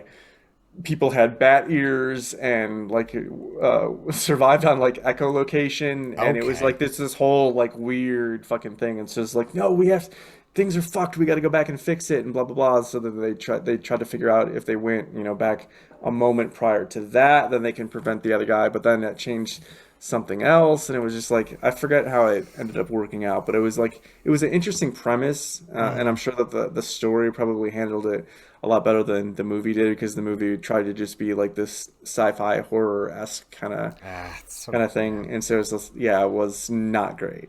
I mean, I remember vaguely that like the T-Rex looked kind of cool, so like the CGI was decent enough for the time, so it was like, oh, that's kind of neat looking, but it's just like everything else about it was pretty yeah. shit.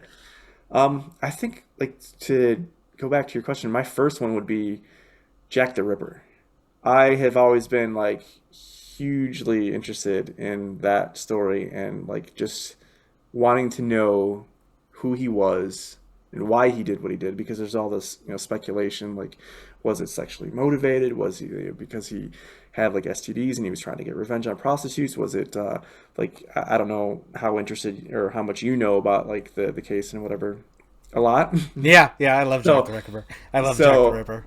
like I don't. So have you seen From Hell, the Johnny Depp movie where it was the Alan Moore, I want to say, where it was like from the graphic novel, where it was. I've watched a lot of documentaries. You've got to see the movie, dude. Like, Okay. do you like Johnny Depp at all? It's give and take, give and take. Like it's got to be a specific. Like if he's good in it, I like it. It's a super good movie. It Okay. is really good. So he's like Inspector. He's not an Inspector Avalon. He's supposedly one of the lead investigators, and I'm drawing a blank on the name Okay, he's a now, but cop. That's a yeah, good he start. he's a detective for Scotland Yard, and he's investigating the cases. And yeah, I don't want to spoil too much because I genuinely want you to see it. But Heather Graham is in it, and yeah, it's really good. It's a really good story, but and this isn't really spoiling anything. Um, it's like the physician for one of the royal family is like killing these prostitutes for reasons that they explain in the film. But it's Okay. like so it makes me kind of wonder is like, well, is any of that like valid, or is there any kind of ring of truth with that, or I mean, they think they figured it out too. Like they think like there's been a few articles where they think they figured out who he was. They think he was a medical practitioner because X, Y, and Z line up. But I don't like that that we'll never know. You know what I mean? Like yeah, I hate that we'll never know. Like I mean, it like when we cracked the Zodiac killer's code. Like that was pretty awesome. Like that was super cool. But there's nothing like that to go off of. He was just like, yeah, yeah. fuck that girl. I killed her. And Well, it it's like was. the. Yeah, no, go ahead. I didn't mean to cut you off. Oh no, you're good. You're good. I'm Now not editing. Oh, finish your thought. because I mean, there weren't really anything that could point it back to him at that time. Like yeah, didn't he write like a few notes or something like that? Well, there's speculation as to whether that was really him or not. See So it's like exactly. I'd like to believe that he did, that it was genuinely him, but Hmm. was it just someone that was looking for attention or something? And that's the whole rub too. Is like you never know, especially with all like the crimes that have happened since. Like what's a copycat and like who is just like a someone that's looking for media attention and is trying to be famous or like infamous, but uh, it's they had found that shawl that supposedly had some like semen on it or something, and like they had said that it was like was it I forget the guy's name, Kaminsky, I think. Yeah, I think it was Kaminsky. Yeah, and they thought that like they were sure that it was him.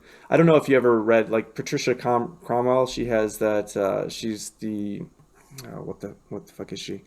Um, Don't you love when you're put on the spot and you just Yeah, randomly just drawing forget of shit? like I read the book because she's written a lot of like true crime books, and but she had done a lot of investigation, and it was some like really inflammatory title like Jack the Ripper like finally revealed or something like that, and I I read it, and it was just like she was trying to railroad this guy Walter Sickert, who was a Mm. painter from that time period, and because he like her evidence against him was because he had done this painting where it was this like this girl that looks like she's potentially a prostitute that's like nude in a bed, and there's a guy that's like sitting there looking kind of like forlorn or like remorseful, and she's like, oh well, this is evidence that that was him, and he had like a guilty conscience about it. I was like, because the dude painted a picture like that's your big swath of evidence against him, and then she's like,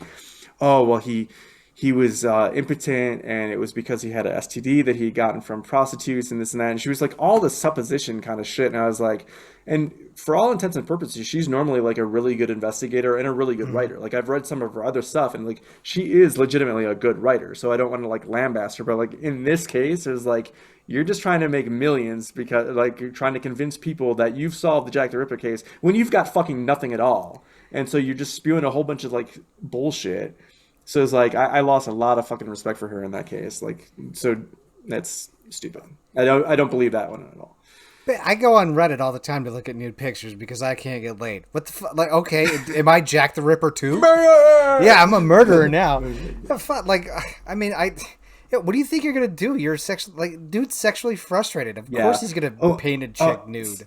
So like, but the huge thing was because like he was another one that like typical artists like a lot of painters aren't famous in their own lifetime, and he kind of died like broken penniless, but a lot of his art is worth money now, even before this came up. Well, she spent like a shit ton of money, like an asinine amount, like buying his paintings so that she could fucking destroy them, looking for like if he hid stuff behind the canvases or whatever. It's like, I don't know how many like worthless or like how many works of art are just now completely worthless because she's destroyed them from trying to like, further her own fucking narrative. It's like, yeah, that's really shitty. How do you just like, dude? I remember when they did the X-ray of the Jesus thing. Because I was watching Unsolved Mysteries the other night. Because, dude, they have some bangers on season 1 of Unsolved. Like, you want to talk about some amazing fucking Unsolved Mysteries?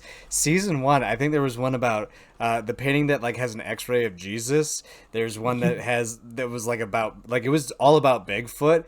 There's some really bangers. But like they're like, yeah, we did this X-ray, and it's like, dude, this was like 1994. Or some shit like that, where they're talking about like an X-ray of a canvas of like Jesus, and well, I mean, of course, the Vatican's probably paying for it because they're like, yeah, this is furthering, and the Vatican's they've got the money, but like, you don't need to just like a lot of these people for some of these big fucking names like that, like the Golden State Killer, dude. People were dumping money into that shit just to figure out who he was. And of course, it was like 23andMe that basically figured it out, Yeah, but that's pretty baller though. I like that story. That's how that played off to finally solve something after like decades. That's pretty awesome. How did Detective Eric? How did you figure out he was a Golden State Killer? We contacted a lady who swabbed her cheek to find out if she was Native American or not, and turned out she was, and so is the killer, and that's kind of how it would cousins. Yeah, it's pretty awesome. Yeah. Hey, whatever works, right? Whatever, like, finally got the guy off the street. Well, shit, he's like 70 years old or something, isn't he? Like, imagine getting away with it like your entire life, and then like finally something like stupid like that is what puts you behind bars for whatever time you got left. So that's probably get me kicked off of YouTube again because they so there's a magical plant out there that apparently when ingested in certain number of ways can give you a euphoric sense that you're not supposed to talk about, right? And so the lady that I had on for cuffing season, because she worked with that magical plant as a podcast interviewer for the company that she was hired by, apparently YouTube's like, fuck you. So YouTube, go fuck yourself for kicking me off the platform for that. I've said some shit on my podcast that's on YouTube, and you're like, that, Jared, that does it. but like, why would you stop? Like he just stopped. Being a murderer, you mean? Well, no, I mean the Golden State Killer. Like he fucking rampaged for years. Yeah. Well, same with like BTK, and it's fine. It was just like his hubris that got the best of him because that was like, I think they said that's like the longest cooling off period that they know of for like a serial murderer. Well, like what maybe with obviously the exception of like the Golden State Killer, but like prior to that, I think they only knew about like BTK because it was like he killed a bunch of people, and then he did, I think it was like 8 years or something like that where he didn't kill anybody. And then he was finally like, he'd asked like some stupid ass question, like, cause he was like heavily involved with his church and everything. Mm-hmm. And then he was like, he asked like a cop, like, oh, can you find out from like a floppy disk, like where it originated from? He was taunting the cops. Yeah. And they're like, no, we can't tell anything at all. And so then he's like had all this evidence, and we're like, yeah, we know it was you, dipshit. So. Well, I mean, it wasn't his own hubris, but he stopped for that 8 years, and then he was playing the game with the cops, and he started to get off on the game. But like, why would you stop doing that? You did it for how long, with how many victims, and how many crazy dude, like I can barely go like a day without a bagel and some cream cheese, and I love that shit. Well, but I guess it just depends on like what is broken or fractured in their psyche that's Yeah. causing them to do it in the first place? Like, was Yeah. it like trauma, from like, like a abusive childhood or something, and they're trying to like, because a lot of like serial murders, obviously they'll have a pattern, they'll have like an MO, or they'll have like a certain type, and it's like a lot of times it's just like, oh well, you were abused by your mother, and so they're finding people that in their minds resemble their mother to enact their revenge. Well, it's like, so if that's no longer really the issue, what's really like concerning is the guys that don't even have an MO. They just kill because it's a desire to kill. Like That's that's creepy. yeah, where it's like you know because I, I don't know. It's like it's a lot, like as guys typically we're safe, like because it's a lot of, unfortunately it's a lot of women that are like victims of serial killers. Bitch, I'm So fabulous. People want me. you kind of feel maybe a little bit more safe, that you're like, okay, Yeah. I'm a white middle-aged guy, like I'm kind of like safe from being a victim of a serial killer. But it's like the people that have no fucking MOs, where it's just like, I see some person, like you could be standing in line at Walmart, and you're buying a pack of gum, and some serial killer gets an eye on you, and like, he'll do today. And then Bubblicious. He like, bought it. He bought the Bubblicious. Code red. yeah, it's like you never know it's creepy, man, and to like the speculation is that there could be upwards of like 50 serial killers active in the U.S. at any given time. That's like on average one per state. That's like, so like every state has a serial killer, like, or potentially more than one. It's like, it's terrifying. Wasn't there some weird statistic that like there's like like a 2% chance we've walked past a killer or something like that? Like, I don't. That's yeah, I thought there was like there's some crazy stat out there. Like there's like a very low percentage chance that like we've passed by someone who was a serial killer or who has killed in the past, like, yeah. or who may kill in the future. Like it's fucking crazy about this. Like it was one of those like what the fuck fact, what the fuck facts.com or something like that.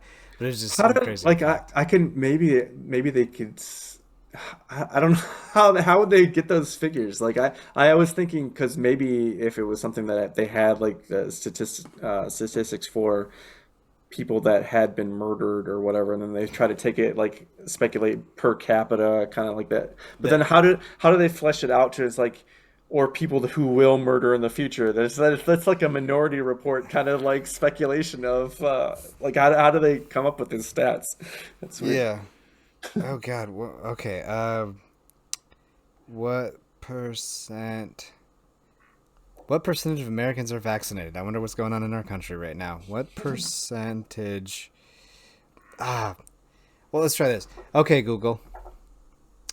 What is the percentage that I've walked past by a serial killer in my lifetime?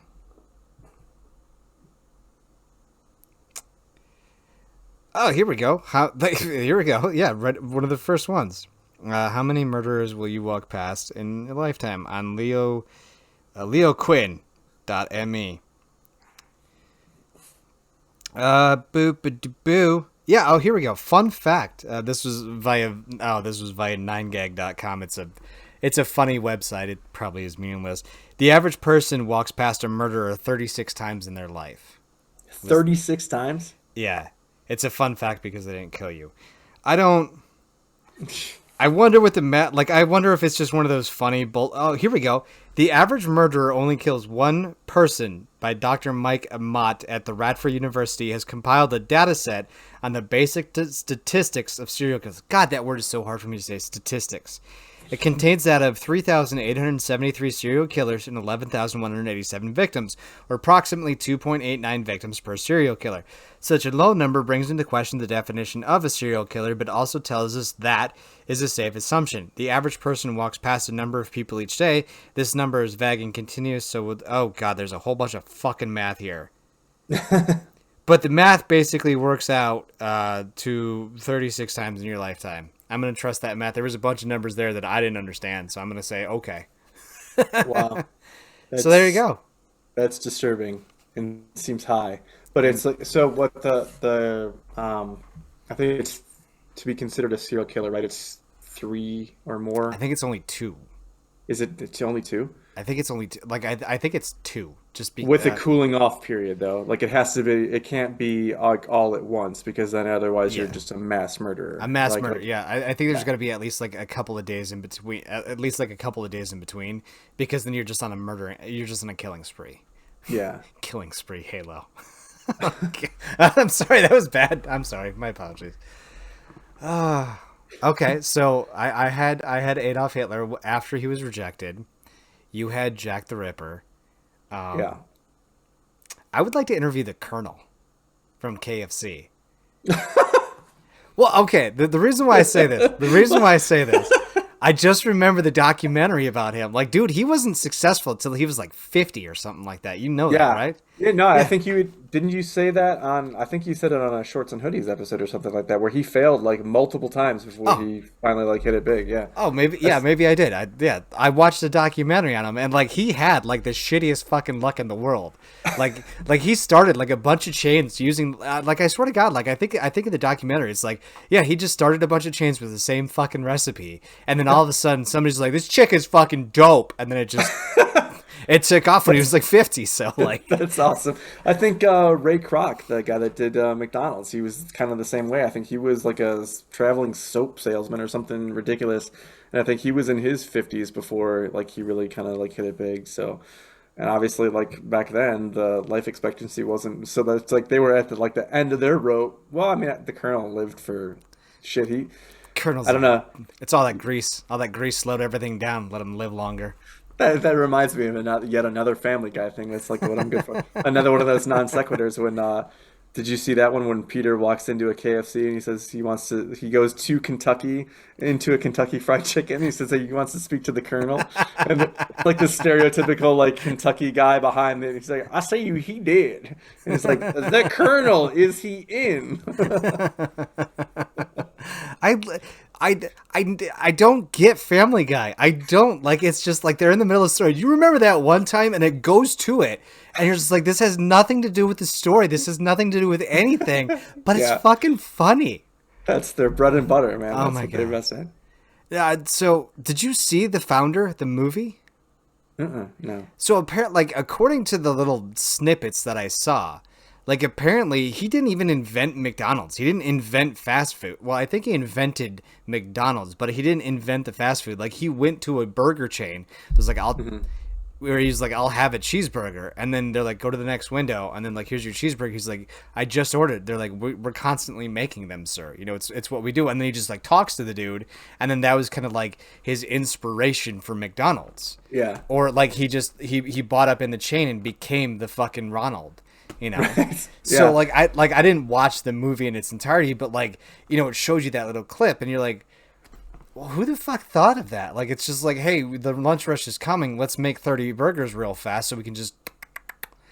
I think White Castle was like the first like fast food chain, and I think it was like in Kansas or something. I think it was Kansas City actually. Another reference to Kansas City in this podcast, but Well, Missouri's a trash state, so that's where my ex-girlfriend is. well, it could be Kansas City, Kansas, technically. So I don't know, maybe. I don't think so. Though. It's close enough to her, it's still trash. I think it's KC Mo. So, but yeah. Yeah. But that's always kind of striking. It's like White Castle was like predates, McDonald's or even Burger They're still King or kicking it's like too. yeah. We had one like I always liked I don't know, obviously it's not great food, don't get me wrong, but no fast food really is, but I always liked kind of White Castle. But there was never one that was really close by me. And then like when we moved out here to the town that we're living in, there was a White Castle that was relatively close by. But it was just like I never still never went to it. Like every once in a while I would think about it. It was like, oh yeah, there's a White Castle over there. Like I kind of want a slider right now. So I'd go and grab the sack of sliders or whatever. But I went there like maybe a handful of times, and then they closed it, and I'm like, motherfucker!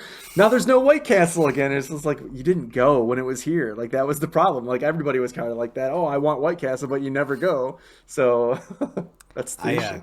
I lived in the town that I've lived in for like I think I'm coming up on. Yeah, no, this is 10 years. I've been here for almost 11 years. It'll be 11 years next April. There's a very famous place to get a certain type of food around here. Been there twice. And I'm like 10 minutes away from it. And I love that certain type of food. I don't want to say it because people will know where I live, and like I'm easy enough to find if you know exactly who I am, and I don't want people to find me. But like it's fucking insane because like I've like I remember I'd lived here for like 5 years, and a date she's like, oh, let's go here, and I was like, I've never been there. She's like, what, how long have you been here? I was like, I've been here for a good minute. She's like, you're and so she bought me dinner, which was kind of nice. Yeah. Nice. But anyways, I keep getting excited. You keep telling good stories, and I remember my good stories. So, oh my god! All right, and What's the point? Is having a fun conversation, right? So yeah, exactly. doesn't matter if any of this stuff makes sense. Like people that listen back, they'd be like, Fuck those electronics, video games, serial killers. Like, what the fuck is wrong with these guys? The Colonel, the Colonel. Colonel's Milkshake. That is the name of the episode. I need to write that down. The Colonel's Milkshake. There we go. Oh my god. Okay, but anyways, so who would be your number 2 interview? Oh, jeez. I know, right? It's so hard to come up with. Well, you went kind of pseudo lighthearted, so I'll try to go. For my Debbie Downer first one, I'll try to go with to a lighthearted one. So my favorite, like you probably have never even heard of her. She is an actress from the 1930s into her heyday was the 1940s, like during wartime. Her name is Ann Sheridan, and she was like during the war they had like I don't know if you ever saw like Yank magazine. It was No. like for like GIs overseas, and they had like a Pacific version, and they also had like a European version. Oh, that's Well, cool. they would have like articles that were related to like the military man, but they would also have like a pinup poster in every single one of them. Not nude or anything like that, but she was a popular actress at the time, and she worked for Warner Brothers under contract, and they really tried to like up her sex appeal, and so they called her the Oomph Girl, like OOMPH, the Oomph Girl. And so she like really fought hard against that, like hated it. Her joke was that oomph sounds like the sound that a fat guy makes when he's bent over trying to tie his shoelace, which I always thought was funny. But she's in a lot of movies. She's really attractive. She's, in my opinion, she's really You're trying funny. to tap that, aren't you? Because I googled this shit. That's She's great. I love her, but she's also like really intelligent. She had a really quick, sharp wit too. She didn't like take any shit, and I know a lot of it is like how the movies were written, like the roles that she had taken. But like, even in her personal life, like she like because you know me with the Captain Marvel, I'm like a very big like feminist guy, like women that can stand on their own 2 feet and don't need a man. Like she ended up being married, I think 3 times, but like she was very like independent of her own, and just like yeah, I think she's like crazy beautiful and just like super smart and funny. And I have a poster up down here of one of her movies, Juke Girl, I which is a good one. I see the photo of her doing archery, and she's in what we would consider just a sundress for today. And like they're like, yeah, they're trying to like glam and really pin her up. But like, yeah, dude, no, like I got you. There's Like the first movie that I ever saw her in was The Man Who Came to Dinner. It's from 1939, something like that, I want to say.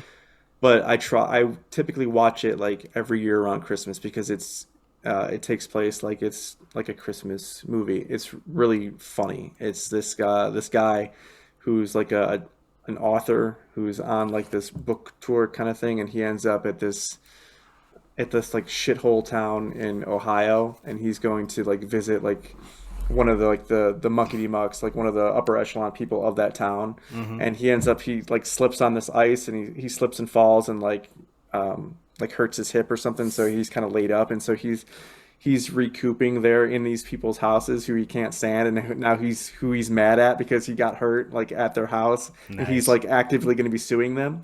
And it's like all these like madcap adventures because he's like this really popular author, and he also has this like radio show. And so he's got all these like people and all these crews coming into the house, and it's like all these people. His assistant is played by Betty Davis, and Ann Sheridan is like one of his friends that comes to visit. And I saw her and I was just like completely enraptured by her. Like I loved her and I was like, I got to find out more about this actress and like what else she's been in.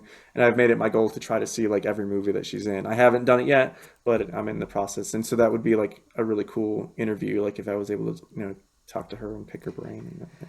How would you feel though after that? You think your views would change a little bit from like watching all of her movies and shit, like now knowing the in-depth details and stuff like that?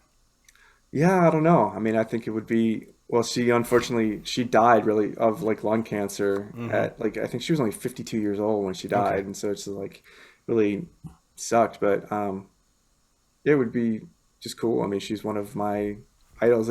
It makes me, I don't know, this is going to sound hokey again, and people are going to be like, wow, this guy is like fucking out there with this Jack the Ripper talk, and also like it almost like makes me wonder, like my obsession and fascination over her kind Mm. of seems um as if it came from somewhere. Hmm. If like as if like I knew her or like had some kind of interaction with her like in a past life kind of thing.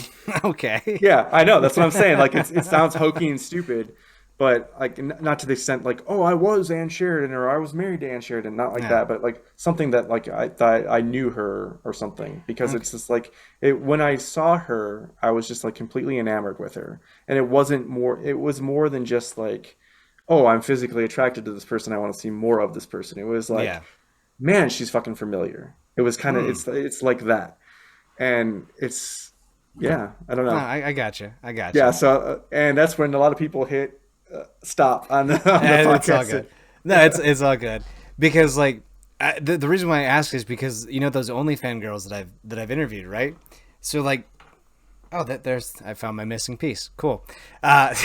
I was missing a piece from my my mic stand, and I found it with my foot. Anyways, that's irrelevant because like some of the girls that I've interviewed, right, for the OnlyFans stuff, like I completely look at like I know it's weird to say, but like you're good. Like I look at them in a different light. Like I've come across some of their selfies and stuff like that, just like scrolling through. And it's like I know that person, I understand that person. And then it was funny because like I click on their profile and I'm like, oh, that's right, they're content creators. And then you look at them and you're like, I feel differently looking at their works of art as opposed to when I was scrolling through for the first time and be like, she would be fun to interview. And there he is. Here's Wrigley. Here's Wrigley, Wrigley, the say one hi. that we missed earlier, where Eric had a 20-minute story and I totally did not hit record on it when I should have. But like, like that's the biggest thing is I was always like, like you look at people differently once you know a little bit more about them, and it changes the way that I interact with people or that I understand. And oh, there's the cat ass. That's Yeah. always fantastic. No, I fully understand and appreciate what you're saying. Like there's that the adage like never meet your heroes, right? Because you never know like how they're going to be and like you idolize this person for reasons, and now like once you have an interaction with them, like depending on maybe they had a bad day, like yeah, there's cat anus for you. Like Now that's lovely. YouTube doesn't care. maybe they had a bad day and maybe they their interaction with you didn't go off as smoothly as you would have liked because it's always been your dream to meet this person, and for them you're just like some other random schmo that's like asking for an autograph or a photo or Yeah. whatever the hell else, and so it's like um maybe you have like a different opinion of them afterwards, and so it's like yeah, that's a completely valid kind of thing. Like you never know. I fear that with a passion. Like I fear like there are some I'll put them I'll just, like there are some mecha stars or whatever that I would just be like thoroughly like I would love to do many things with you. Like I'd love to play baseball. I'd love to go axe throwing. I'd love to just hang out with you for an afternoon. I'd like to be on the movie set with you, or just any of these dumb little things that I'd like to do to just hang out or do things with these people. And then in my mind, I'm just like I would probably rather not. Like Yeah. because like what happened, because it's funny that who was it? Mark Hamill. So Mark Hamill had a thing where like he went to this restaurant while I think he was shooting Star Wars or something like that. And this lady's like, "Oh my god, this server absolutely fucking loves you. She's in like an hour, da da da da da." And he's like, "Oh, I'm sorry, I missed her." So what does he fucking do? He finishes shooting his whatever, comes back, has like a 20-30 minute conversation with the fan that he knew was going to be Wow. there, And like they're like, dude, you made his day. He's like, yeah, anyone would do this for anyone. No, You know, not like true. I'm like, Mark Hamill, no, dude, you're a fucking gem, big guy. You know, and Yeah. he's and like, you know, like I would love to have everybody be like that, but then there aren't all those Mark Hamills out there. Not everybody can be Keanu Reeves and stuff like that, you know? And like I don't Yeah. like if I ever saw like who was God, who's like if I saw Cavill, like Henry Cavill out in the wild, I'd just be like, I love you, big guy. You know, like you're doing good work. But I just keep walking. You know, like I wouldn't make contact. I wouldn't call it out. I'd be like, I love you, man. You're fantastic. Keep doing Yeah. your job. You know, just let him know I'm a big fucking fan, and then just call it a day. Because I know that, like, do you really want to be called out 1,000 times a day on the street? You know, it's like, oh my God, it's Cavill, and then you have like a bunch of people. Whereas you got that one guy that's just like, I acknowledge that you're here. You're a badass. Keep doing you, and then you go back to your business. You know what I mean? Yeah, for sure. No, I had an interaction. So it was years ago when he was just doing comedy. Like now it would probably be impossible to talk to the guy. But Kumail Nanjiani, Oh. he did a stand-up set in Chicago, and I went with my wife and my cousin. And like afterwards, there was like a meet and greet kind of thing. Well, at the time, he also did video game podcast with his wife Emily, Oh, nice. called The Indoor Kids, which is really cool. I don't know if it's still up, but those episodes were like great. And so like I was like a really avid listener to that, and I heard them made mention like they were huge fans of Game of Thrones, and they had made mention about like this book that this guy, one of the creators, had written, and I actually like owned the book and had just finished reading it, and I heard them talking about it, and like heard her say something that she would love to read it, and like if she could grab a copy of it or whatever. They also had this cat named Bagel that they talked about like missing and like wanting some toys or whatever. And so it's like we went to the show, and I brought the book, and I brought these toys, and like they had this thing where he's like, "Hey, I'm gonna be over here if anybody wants to stop by." Nobody fucking stopped by. There was two people that were like in front of me, but then he was just kind of like they just did whatever. Like he signed something and then they just went on their way. Dude, there was like no one like behind us.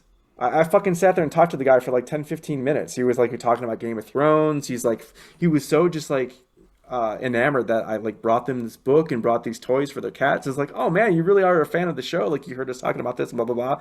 And she was so super excited. She's like, oh, now I have something to read on the flight back. And I have actually, let me grab it. Oh, cool. Got For those of you who can't see, there's a cat on the back of a chair. So the Bubsy, this video game, it's a Oh. Sega Genesis thing, Did and he, so he signed it because he had talked about kind of at length on one of their episodes about Bubsy and like, oh, whatever happened to that guy, blah blah blah. And I had this and I brought it, and so he put rest in peace, Bubsy. I'll miss you, and thanks for coming, Eric, Camille Nanjiani, and then Emily signed it over here. But that's he so like opened it. dope. It had come from. It was like a it was a purchase from Blockbuster. So Wow. on the sticker of the fucking video game cartridge, it says "Be kind, please rewind." And so he kept like remarking about that, like he was all like enamored about it, and it was really cool. So that was like So dope. that was a hell of a lot of fun. So now, but like afterwards, he's just fucking blown up. He's in mainstream movies. Well, like, Yeah. fuck, he's in Marvel now. He's in Yeah. the Yeah. Eternals. It's like I couldn't probably ever get another interaction like that with the guy again. But I got a photo of like me and him and Emily. And I wanted to be like, I was thinking about being snarky like when I had the fucking podcast and like tweeting at him and be like, hey, let's rekindle, you know. But obviously he'd be like, who the fuck is this? Like, when was that from? I But bet you any money he actually remembers you. I you would think bet so? I would put money on it that he actually remembers you. He did seem like he was a super like just real genuine awesome dude. Like so that's kind of what leads me down the path of like no, it's just bullshit about like the whole don't meet your heroes kind of thing because he Hmm. couldn't have been like more, gracious, but Yeah. at the time he was just like kind of a Yeah. normal dude. Yeah. Like he he was really only known for like his podcast and for like comedy. Now like a Marvel movie, I don't think that he didn't seem like he's that type of person that he would let things like that go to his head. Yeah. So he probably is, pretty like generous, but Do you watch Joe Rogan at all? Out of curiosity. no. So there's a female comedian who was on there, and she's got a podcast, and I've listened to her podcast before, and I don't like it. It is not up my alley. I don't want to call it trash because I don't think you should really call it anything. Well, I call it trash all the time, but her podcast is so different. And I think this is her because I think it's very different, but it was kind of interesting as she said this because it kind of leads into the conversation that we were talking about. Like she was single, and she would have like fans write in all the time about, you know, things that she's talked about or all these things that they're into. And it's kind of interesting because these people that do these podcasts or that are comedians and tell their life story, you're gathering all this information constantly about them, right? Yeah. Sorry, and then they know nothing about you. You know, they know absolutely nothing about you, and they've got it all in their head about how it's going to be, and, you know, they're like really infatuated with you, they're like in love with you, and you know nothing about them. Like, isn't that insane how that's kind of like how we are?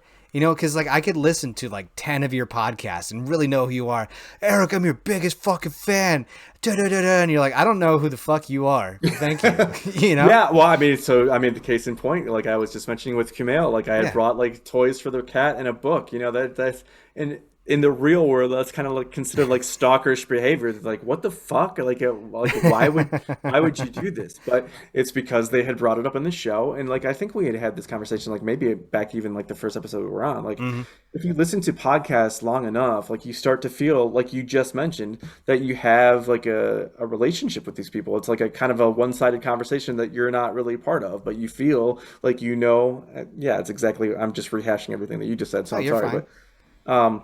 Yeah, you feel like you have like this interaction or this relationship with these people that you don't, because it's one-sided, because there's millions potentially, like in the case of like Rogan, like how many, like probably millions of listeners, and so like all these people think that they know him, and really that's just, you know, and he knows nothing of them. So Yeah, it's exactly. kind of crazy. It's That's fucking, it's weird. The world that we live in now is weird. If I can say words, it's exciting is the word I was looking for.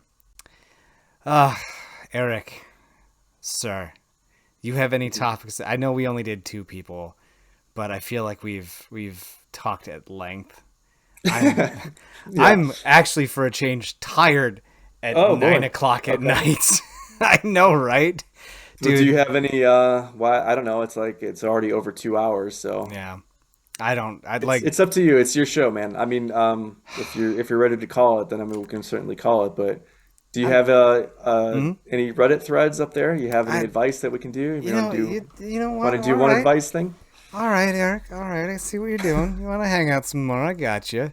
I'm gonna go to sleep, and Eric's gonna carry this podcast. Just, could you imagine? I don't want to take you. I don't want to hold your show hostage, dude. Like, if you just want to get some rest, then by all means. I was actually gonna check out that documentary you're talking to me about. But like, could you imagine if I'm just racked the fuck out, just sleeping on the chair for like an hour or 2, and it's just like you're just talking away, and then I wake up at some point in time like, oh, I'm on the Zoom call by myself, and I go and edit it. It ends. I'm done. I actually purged like a bunch of my content, my saved content. So I was listening to the one that you had with Anna from Switzerland, and like all those like all the advice you guys were doing, like you were spot on all of them, but I was like so wanting to be like, man, I wish these were the topics that were on when I was with him, because like all of them I wanted to like weigh in on, so it was pretty interesting. So it's like, I hope we do topics. Okay, all right, we'll do topics. We can keep going. I didn't know what kind of mood you're in. I know you were really tired the last time, but all right, we'll press for it. I don't want to hold you hostage here. This is your show, so if you want to say like fuck you, we're done, then that's it. That's it. We're done. All right. I got my second win. Don't you worry, sir. Don't you worry. So I posted three dating things, and it's always kind of interesting to see what happens with them. Like this one, I got like 3 upvotes, which is actually pretty impressive. Because typically when you post like in a dating forum, they're just like there's no upvotes or none. But I got zero upvotes on one on my when I so there's the Redditor for Redditor, there's the Forever Alone dating, and then there's Redditor for Redditor 30 plus. Because I'm 34. So the 30 and up group said go fuck yourself. The Forever Alone people were like, hey, we're right here with you. We support you. And then the Reddit for Reddit, usually they don't give a flying fuck. Did someone legitimately say go fuck yourself, or you're just saying by No. virtue of that there's no comments? There's zero upvotes. Like somebody legitimately didn't like my post enough that they said, I'm going to downvote this guy trying to find him. Oh my Yeah. God. So Look at how, wow. I'll put it. I've downloaded some stuff in the R for R just simply because they're like, meet me in Dallas so we can fuck tonight, and it's like, dude, this is kind of a dating website, All right, okay. So I have a question here for you.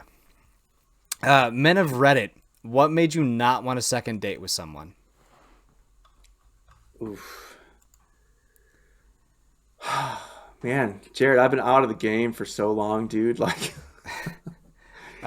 so legitimately, I'm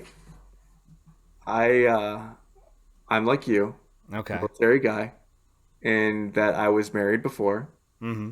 and then all this happened before. So I told you that, like, I was 17 when I graduated high school. I Mm-hmm. advanced to grade. I actually had to have a waiver signed by my parents to join the military. That's so awesome. I got out of the military. I got married like immediately after Nice. to someone that was still in. She was the intelligence specialist that I brought up when the whole September 11th thing that I was talking about. Oh, that's right. Yeah. Um, she like obviously we didn't communicate. She wanted to make a career of it. Like Mm-hmm. my birthday is October 25th. Her birthday is October 23rd, but she was a year older than me. And I'm gonna throw this out there because no one should be able to find her from there. My name's Eric, obviously. Her name was Erica, so that was like we were Eric and Erica, so we got a lot of shit for that. Believe you me, especially like being in the military. And with our birthdays being as close as they were, like we thought we were like destined to be together, right? She wanted to make a career out of it, and then I was like, no, fuck this. Like I'm out, and like as soon as you get out, like we're gonna hightail it like back to Illinois, right? Like to back to my house or like back to my like area. And she's like, well, because she was originally from, yeah, I don't want to give too much like details because I didn't. More people might be able to find It's her. okay. It's So, okay because I've got like 5 tabs open. No, 2, 4, 6, 7. There we go. We got 7 questions. We're good. all right, All so right. I'll try to wrap it up. I'll speed it along. I'll try to omit some of the really identifying details. So, but basically, yeah, she wanted to make a career of it and was like, hey, well, like, why would we go back to your state? Like, we would probably go back to my state, or we would like find somewhere different. And so, Mm-hmm. we ended up like separating. I moved back home, and then I met my wife now, but I was still like when I wasn't looking for anything, like I was still like devastated because I was going to be going through like a divorce with this person, and I Mm-hmm. didn't want it. Like I still like desperately wanted to be with this person, and it just didn't kind of shake out that way. So I was like really hesitant to start anything new. But yeah, long and short, like I got with my wife, and like as we started kind of dating, like we were on like the second or third date, and I was like, I need to tell her that I'm still like technically married, but I didn't know like how to go about doing it. And she like things moved like really quickly with us. She ended up like coming back to like meet my folks and everything like really soon into it. Mm-hmm. And we were just hanging out at my parents' house, uh, and there was like this Marie Claire or Mademoiselle, some kind of magazine or some shit. And there was something about like this article about like never trust a man if he's been married before. And she's like, she saw that and she's like, oh, ain't that the truth or something? She had said it kind of like in a joking manner, but like almost like eager as if she meant it. And it's like, well, fuck, I can't tell her now. I can't say anything now. So geez, like things just progressed, and like we fell in love, and like we got together, and all this is like still in the back of my mind. Like I gotta fucking tell it, dude. I didn't tell her that I was still like married for like fucking 2.5 years. Wow. And it was like until we were like we were like combining our like our incomes and everything, and we were like saving to like fucking move out to get a place together and Hmm. everything. So, and still in my mind, I'm like, dude, I gotta just like be a man and come clean and tell her. But it was like we we got like a tax statement that she opened up or something. It was like that I had like filed like married filing separately or whatever, and she's like, "What the fuck is this about?" And like asks my mom, and my mom's like, "Well, I'm not going to tell you. Like that's not my place." And so that like became like this huge knockdown drag out argument. And rightfully so. And she was gonna like leave my ass, but eventually she just decided like, well, I love you, and it's not like you had any interaction with this person still. But yeah, anyway, um, I am a decade older than you, Hmm. but I've been married for because we got together at 21. Um, we've now been together for 23 years because I'm 44. Wow. Yeah, so we've been You've been out like of the game. yeah, that was my long-winded way of saying that, but we have been together for like literally over half of our lives because I was 21 and she was 18. It's fucking And impressive. yeah, but it's like obviously it's not been without its pratfalls, but so for me to feel like I've been married and with this person now for over 20 years, and I was also like married before, so it's like it's been a minute since I was like single. Okay, so your advice is just there doesn't need to be a second date, just go Yeah, straight to the courthouse. not now everybody knows like all about me and like yeah, how pathetic I am, but How yeah, does like how, what does my somebody have to do to not get a second date with you? Take you to Reno, Nevada. That's just how Eric works. Just go to Reno, Nevada, go through one of those chapels. You don't even need a first date. There isn't going to be a second date because now you're married. I got you. I got you, homie.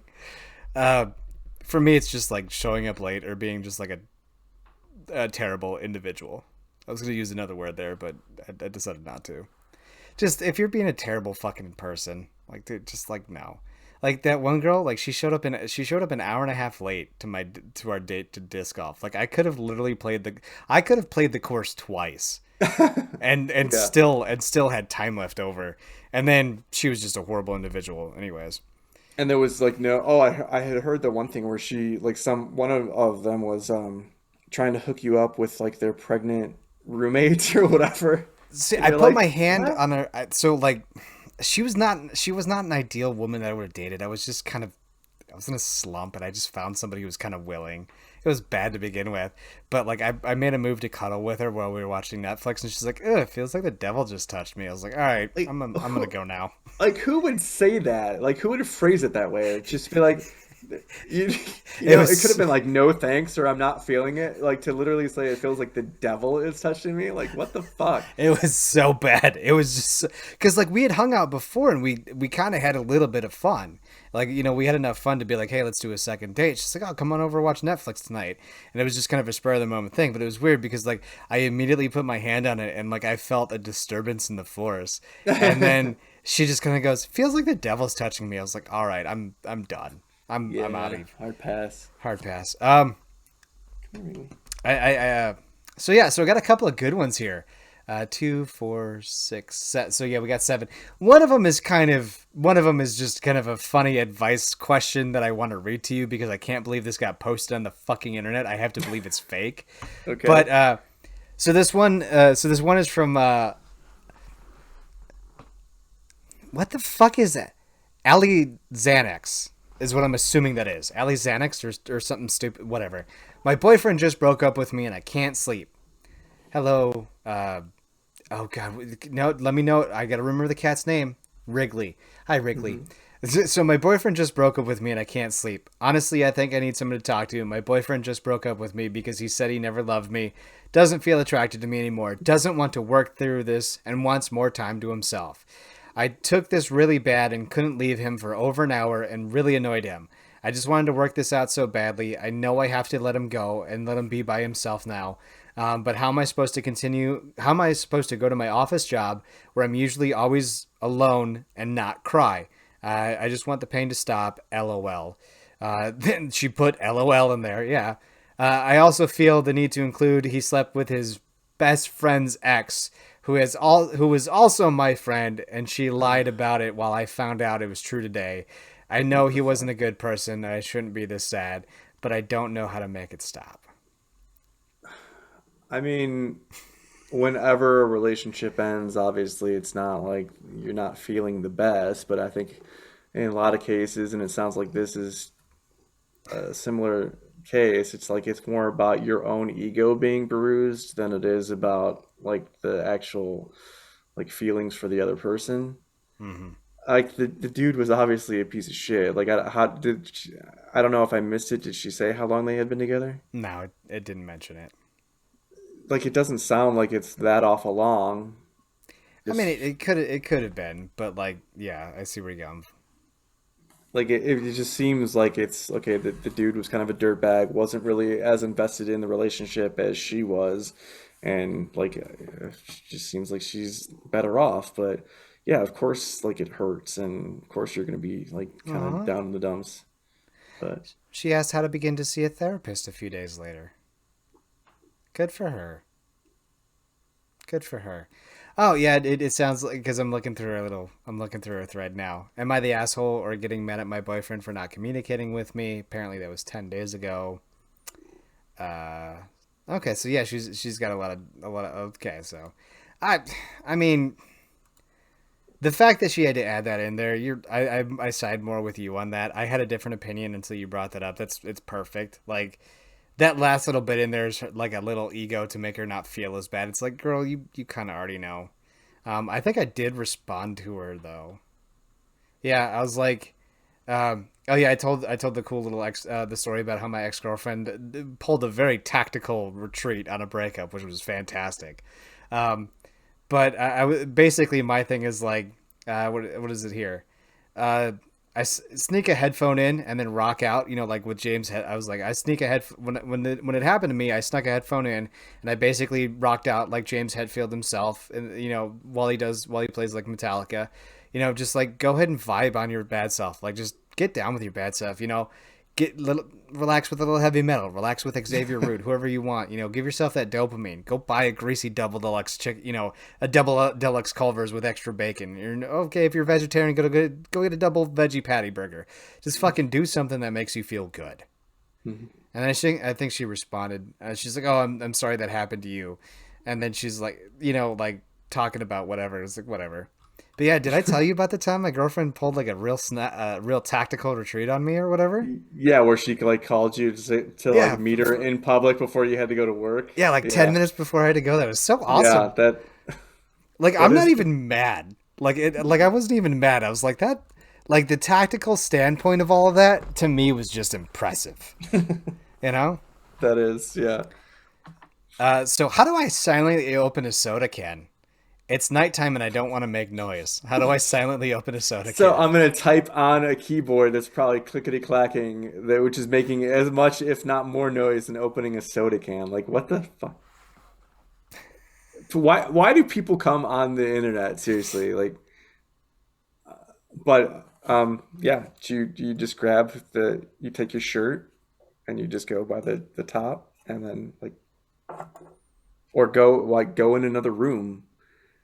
I mean, if you're Like I, sneaking, yeah, if you're having to go out, just go outside. Just like open the front door really slowly. That's easier. And then just walk out of the garage. yeah, I don't I know. mean, Like, how loud are these soda cans? Like, Jesus. well, I mean, somebody asked me today I popped a Dr. Thunder today while I was on the phones at work, and someone's like, "What was that?" I was like, I need a soda." She's like, "Oh, okay."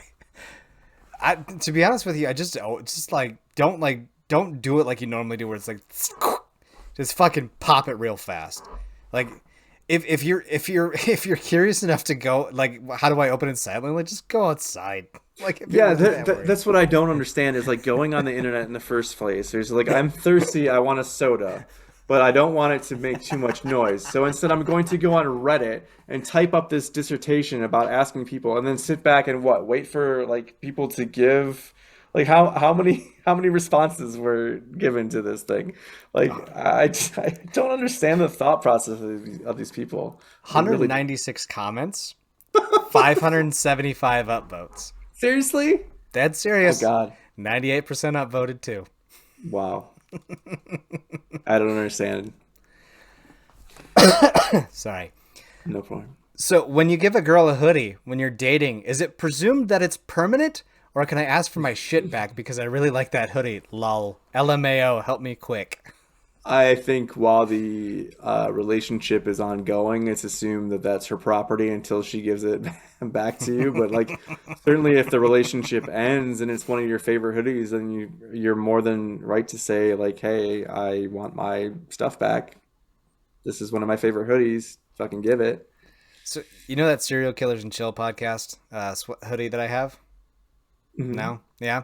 So somebody asked me about it in a work meeting. So in front of 30 of my colleagues, they're like, Jared, what kind of sweater are you wearing? I was like, oh, it's for a podcast me and my ex-girlfriend did.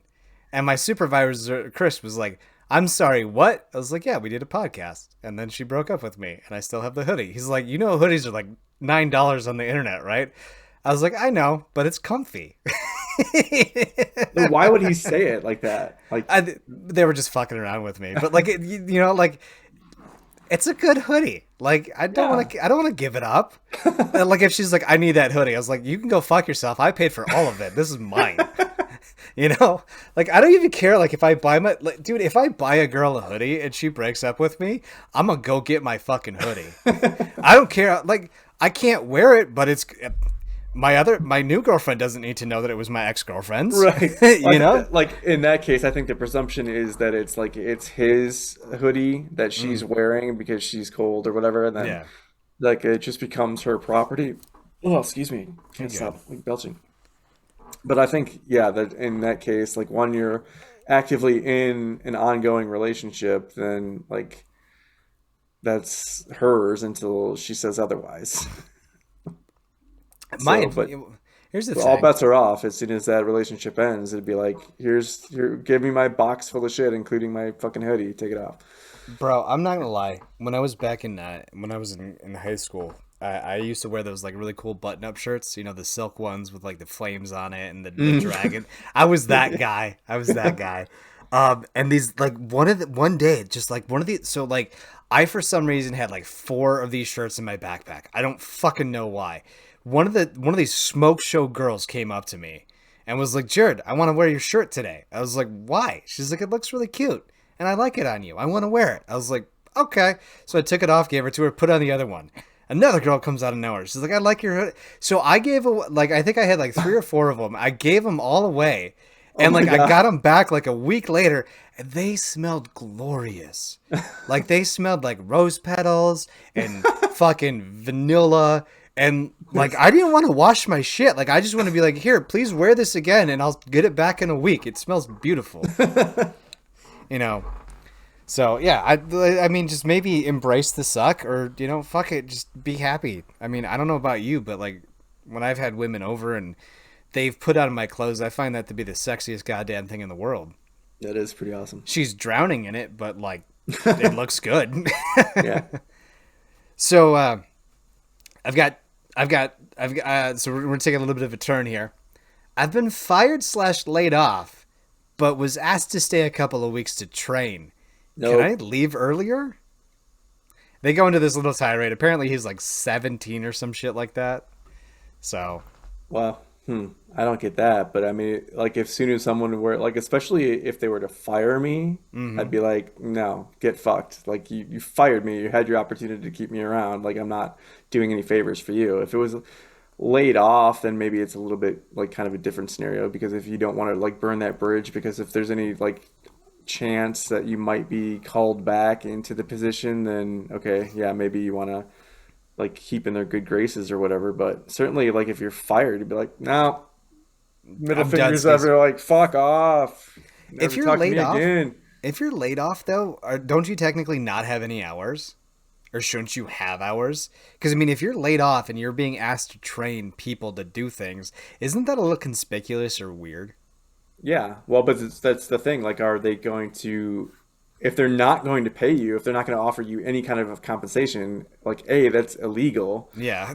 And, and B, like, you tell them, no, fuck off. I'm not having anything to do with that.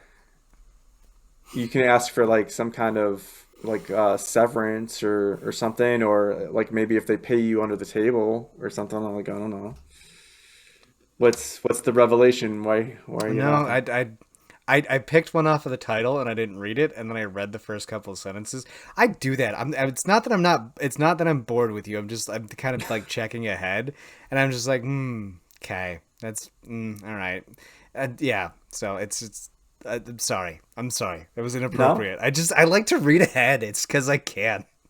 that's fine. So like share with the class. I think we finished that other one. Okay. So I'd show up. I'd just show up and I'd do the shittiest job ever. I'd just be like, you know what? Do whatever you want, bud. Okay. yeah. So you supposed to he's supposed to be training like some new person to take ostensibly his position or whatever. I I would be telling him to how to do things the completely the wrong way. Like yeah, the most like convoluted, fucked up kind of. Bless you. Yeah, thank you.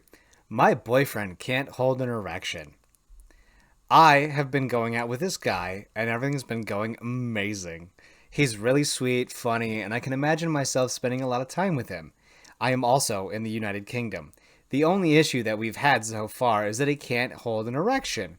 Mm. Today we are going to have sex. I'm on birth control, by the way, for the first time, and I was really excited about it and expected, but he couldn't put it in because he couldn't get hard. I'm young, so I'm not that experienced in the field yet, and as this has never happened before with any of the guys I've been in with in the past, I tried keeping him excited, but it didn't work. Mm. uh, she is 16, by the way, Oh no. and he is 18. Okay. In the UK, the legal age of consent is 16. But then again, if this was in the US, this would be like this would be like a senior dating a sophomore, or maybe even a really young junior. Hmm. See,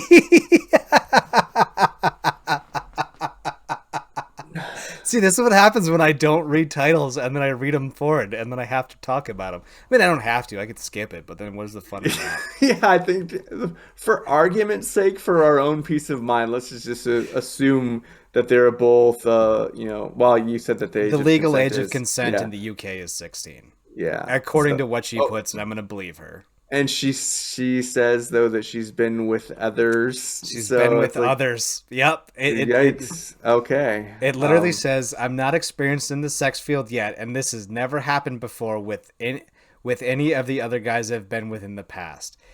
I want to hope that the S is an accident, but the Y and the S key are on very different sides of the keyboard. Yeah, that's a little cringy. Oh, it was posted 2 hours ago. Huh. So, um, I don't know. Okay, I I'll don't, I take don't this even one. know what I'll to take say. this one. Okay. I'll take this one.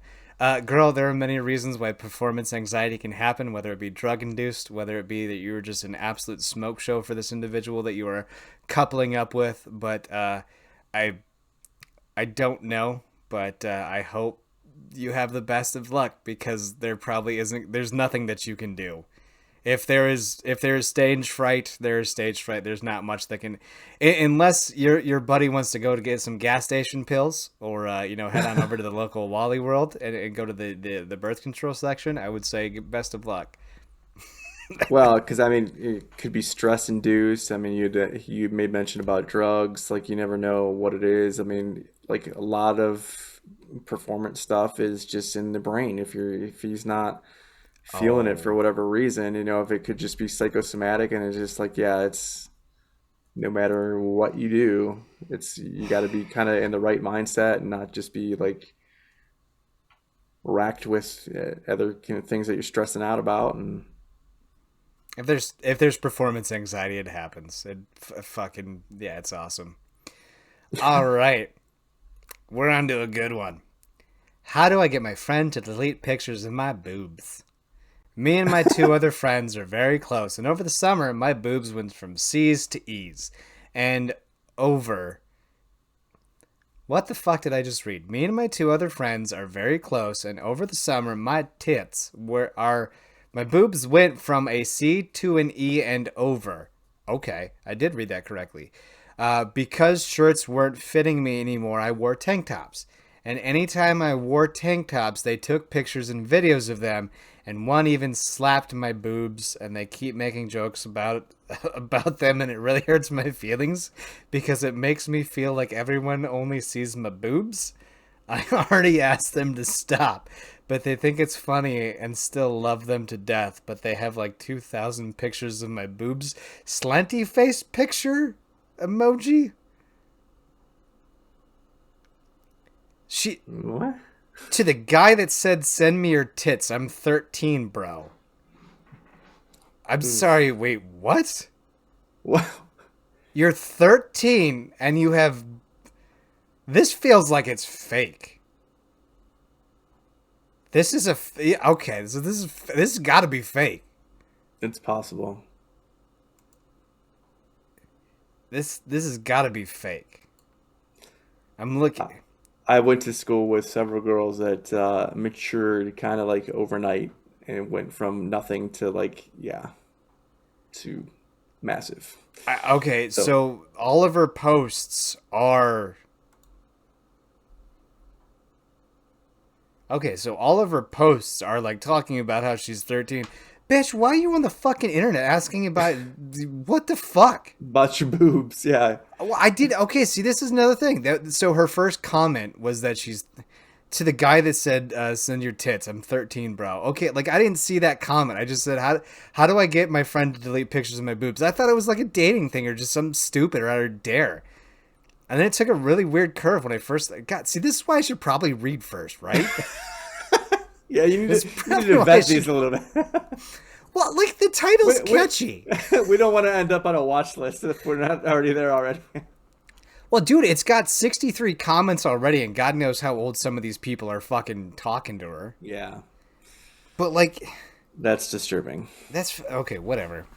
So this one is just interesting because, okay, so posted by a 9-year-old. Yeah, posted by a 9-year-old.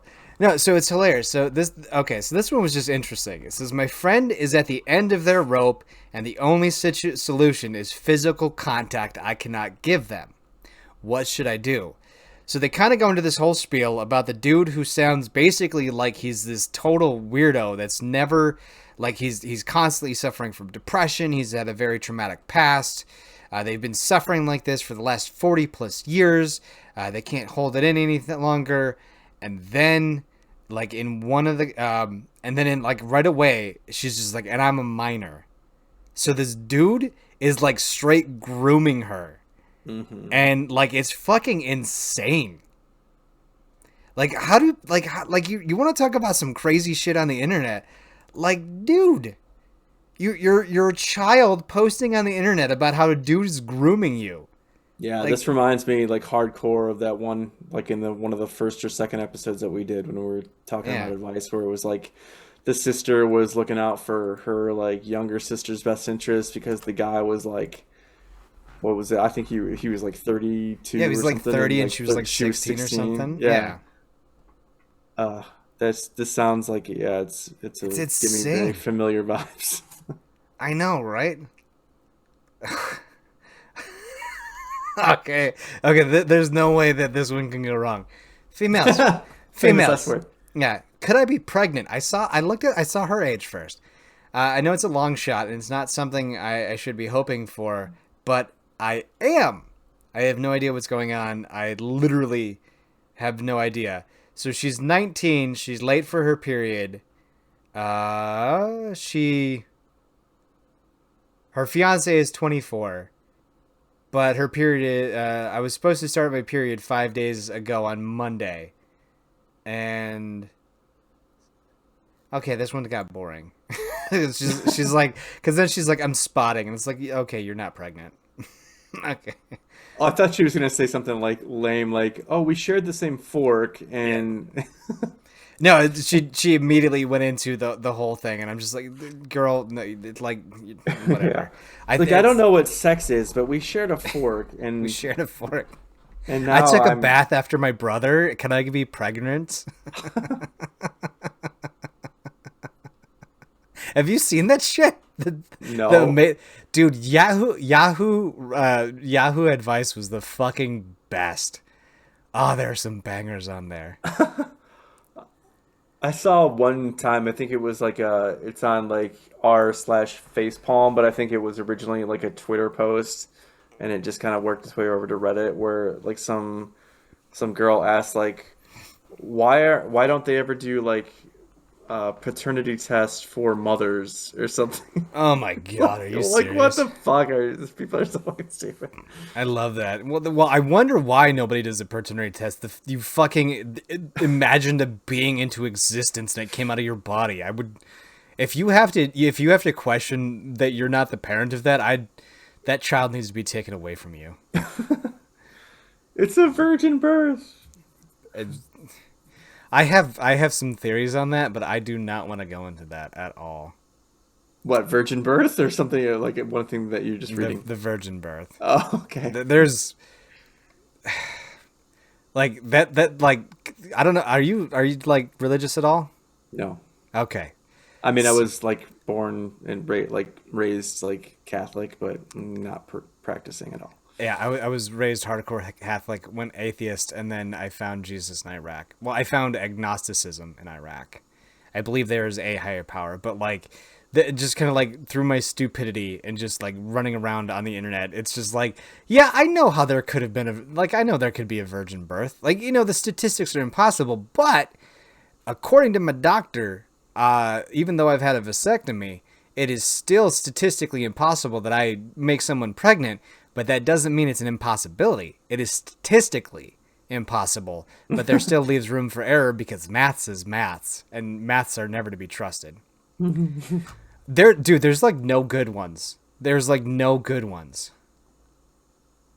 Ooh, here we go. Found one. Boyfriend's in jail. I, a 49-year-old female, and I'm in a relationship with a 37-year-old man. And we met about 5 months ago while he was in county jail, and we started out slowly and grown into a romantic relationship between us, but it is getting harder and harder to go without intimacy, physical contact, and sexual needs and desires handled, and he got oh my god, that's a run-on sentence. And desires handled, and he won't get out until probably the end of May, and I'm having a very hard time going without some sexual satisfaction. I'm looking for gently opinions and advice on if I should get myself a friends with benefits who are no strings attached to take care of my needs until he gets home, or should I try to wait until he gets home and pray that I don't go totally insane from not having my needs taken care of. That was all one fucking sentence. My God. That was all one sentence. I fucking shit you not. It's not done yet. Continue. It's some dumb shit, but yeah. Like, has she not heard of dildos? Like, I don't understand. Like, it's got to be like a physical dude because like I don't know what the guy's in jail for, but I'm sure that he's not going to be too keen on if they're having a like quote unquote monogamous relationship, and now she's got some fuck buddy until he gets out of the clink. It's like. He's going to end up right back in the slammer because he's going to murder this fucking guy because he's like, oh, you've been fucking my broad. Yeah, like, she says it's been 8+ months since it's been 8+ months since I have felt the pleasure of being touched by a man and having my body's needs taken care of. And I feel like I'm damned if I do, damned if I don't. Like, oh, why would she word it that way? I don't know. Well, it tells me that like she may not have known him before he went to jail, or like he was a jail pen pal, and it's like that love now, Yeah, but like how? I mean, she said that romantic, but they're not intimate because how would they be? So how is it romantic if they've never like actually done anything? Like that doesn't make any sense to me. Like people's levels of just like assumptions, like.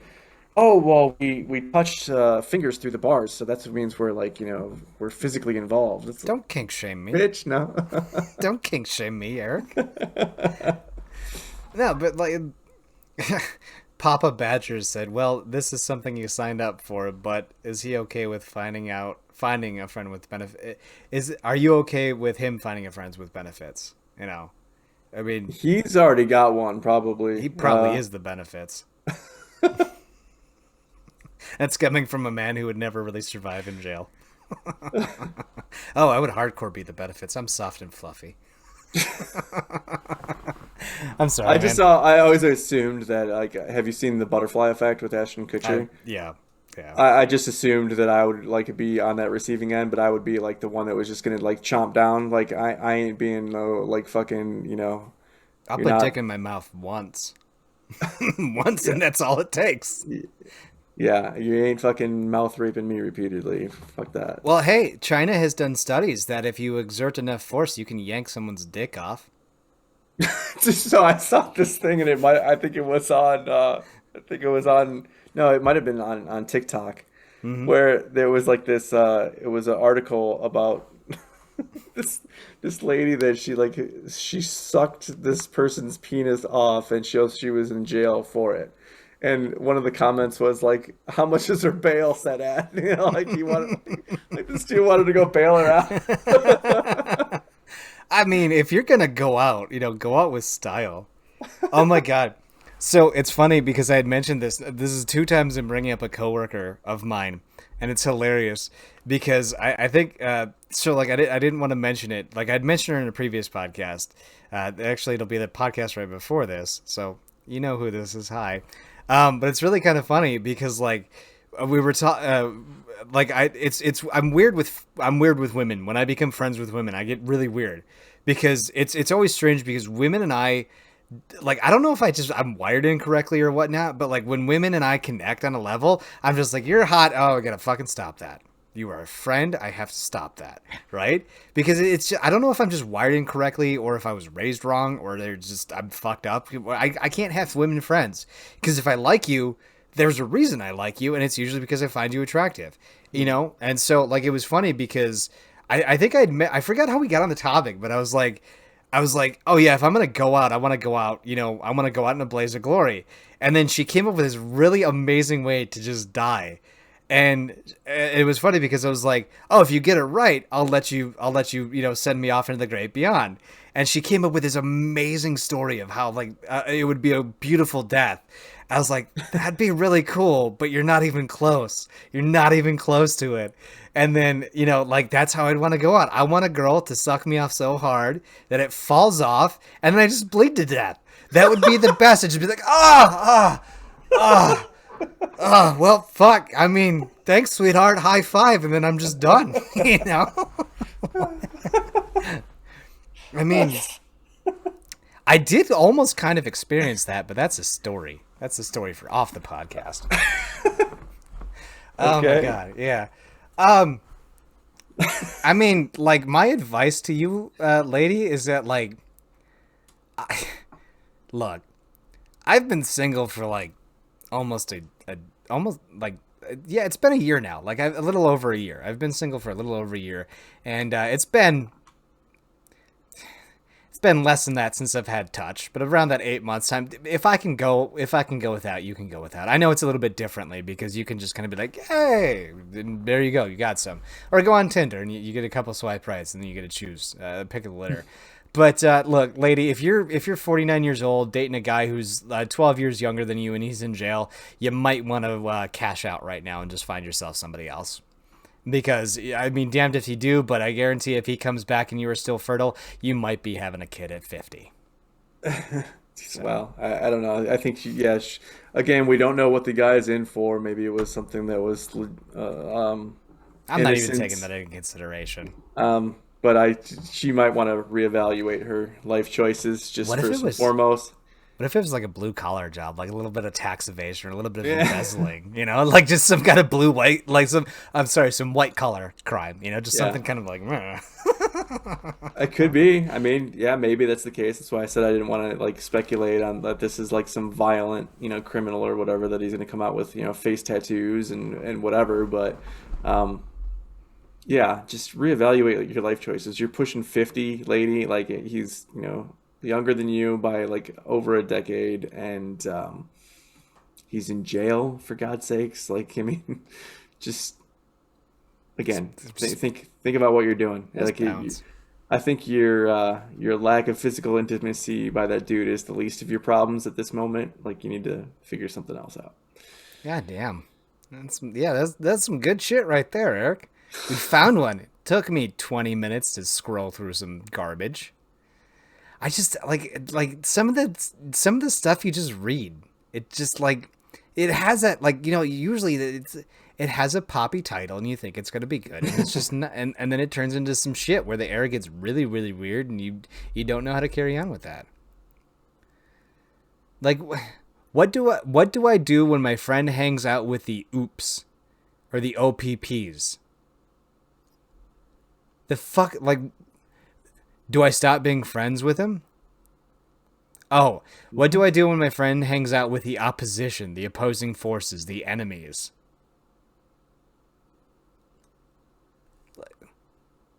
What is it? What? Yeah, like see, it got weird there for a second because it's like what like are you like are you a Nazi or like or are you like oh they oh god I had it for a second. God, I had it for a second. Like in World of Warcraft, like, are you blue or and they're red? The Horde and the Alliance. Thank you. The Horde. Are you like the Horde and they're the Alliance? Is there a thing that you're not supposed to do that? Like I don't. Yeah. Yeah, like what is she talking about? Is it? There's no clarification. Oh, yeah. Is it like the other gender, or is it like a Mean Girl situation where she's talking about like a group of other people? Is it even a girl that's writing it? I don't even know. There was too many questions here. Yeah. Will the NSA see my penis? I dropped my phone while I was naked today, and it fell under my towel with my camera up. Will the NSA have a photo of my penis to sell? Is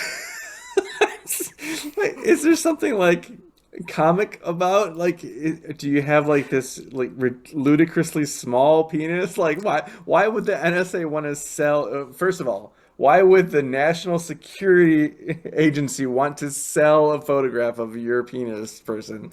I mean, bro's gotta like be hung. Freak show material. No, Yeah. I went the other way. I was thinking it's like, this tiny little micro penis because he's thinking like, look how fucking hilarious this is. What was that fucking movie? Oh my god, what was that movie? Born. Oh my god. Born as.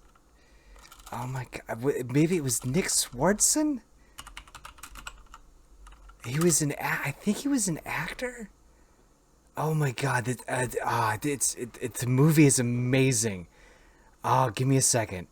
Cause it's about that. It's about that.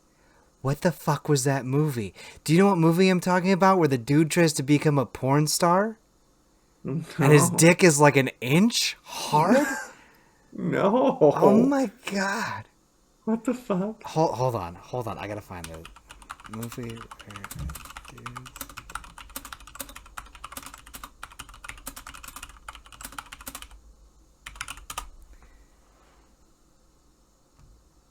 No, that's not what I want. Oh my god, what the fuck movie is that? I think it's like Born a Star or but okay, so like it's like a huge comedy movie where the dude like they find his mom and dad's porn that they made like way back in the 70s or some shit like that, right? And like his buddies are like teaching him how to jack off, but he's got like a tiny little dick. And so like he wants God. so like his parents are old porn stars from like the 70s when everything kind of went, right? And so it was funny because he's like, oh, I want to go to LA and follow my parents' footsteps and be a porn star. But he's got like an inch dick, right?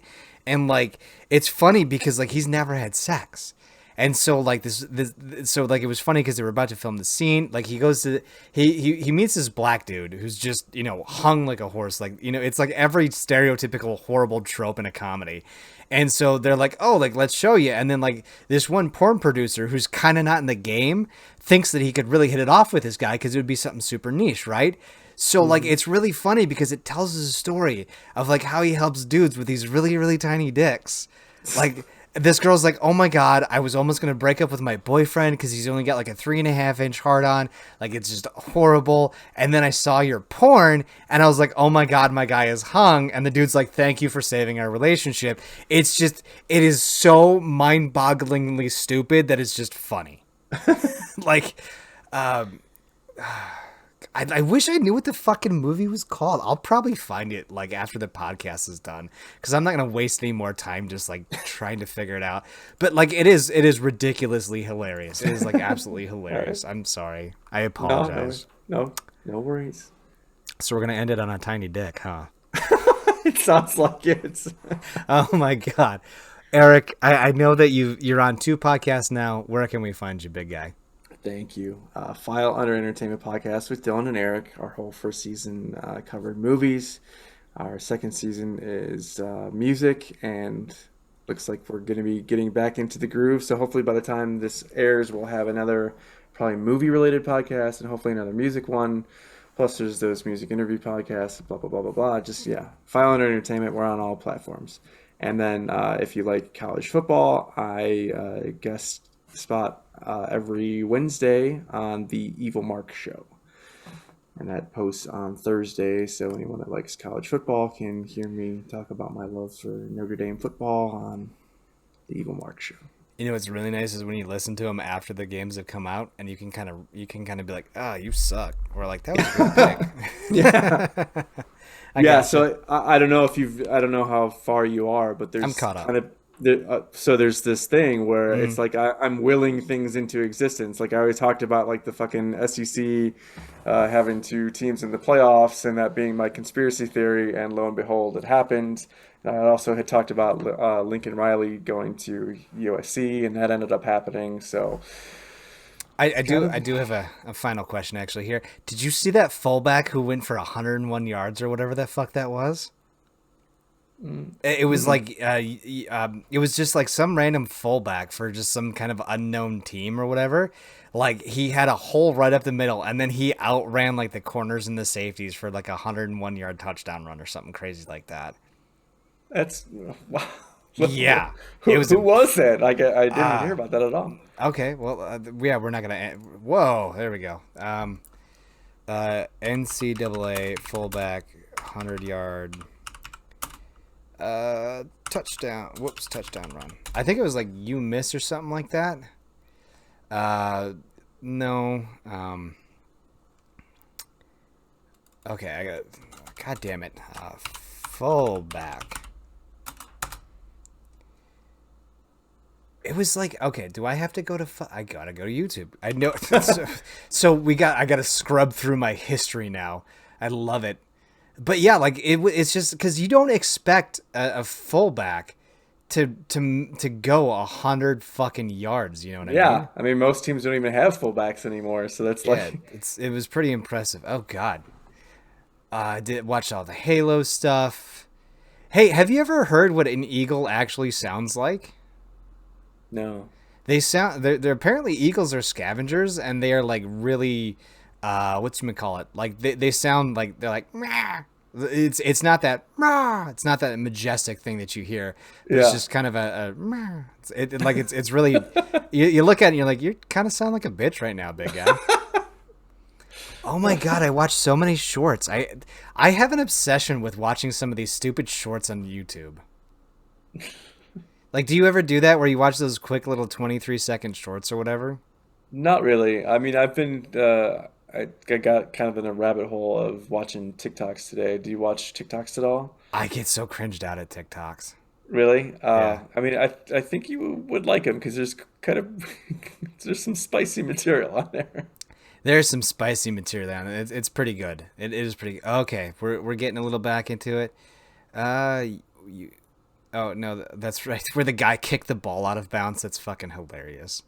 You can't kick the ball out of bounds, you dork. I can't.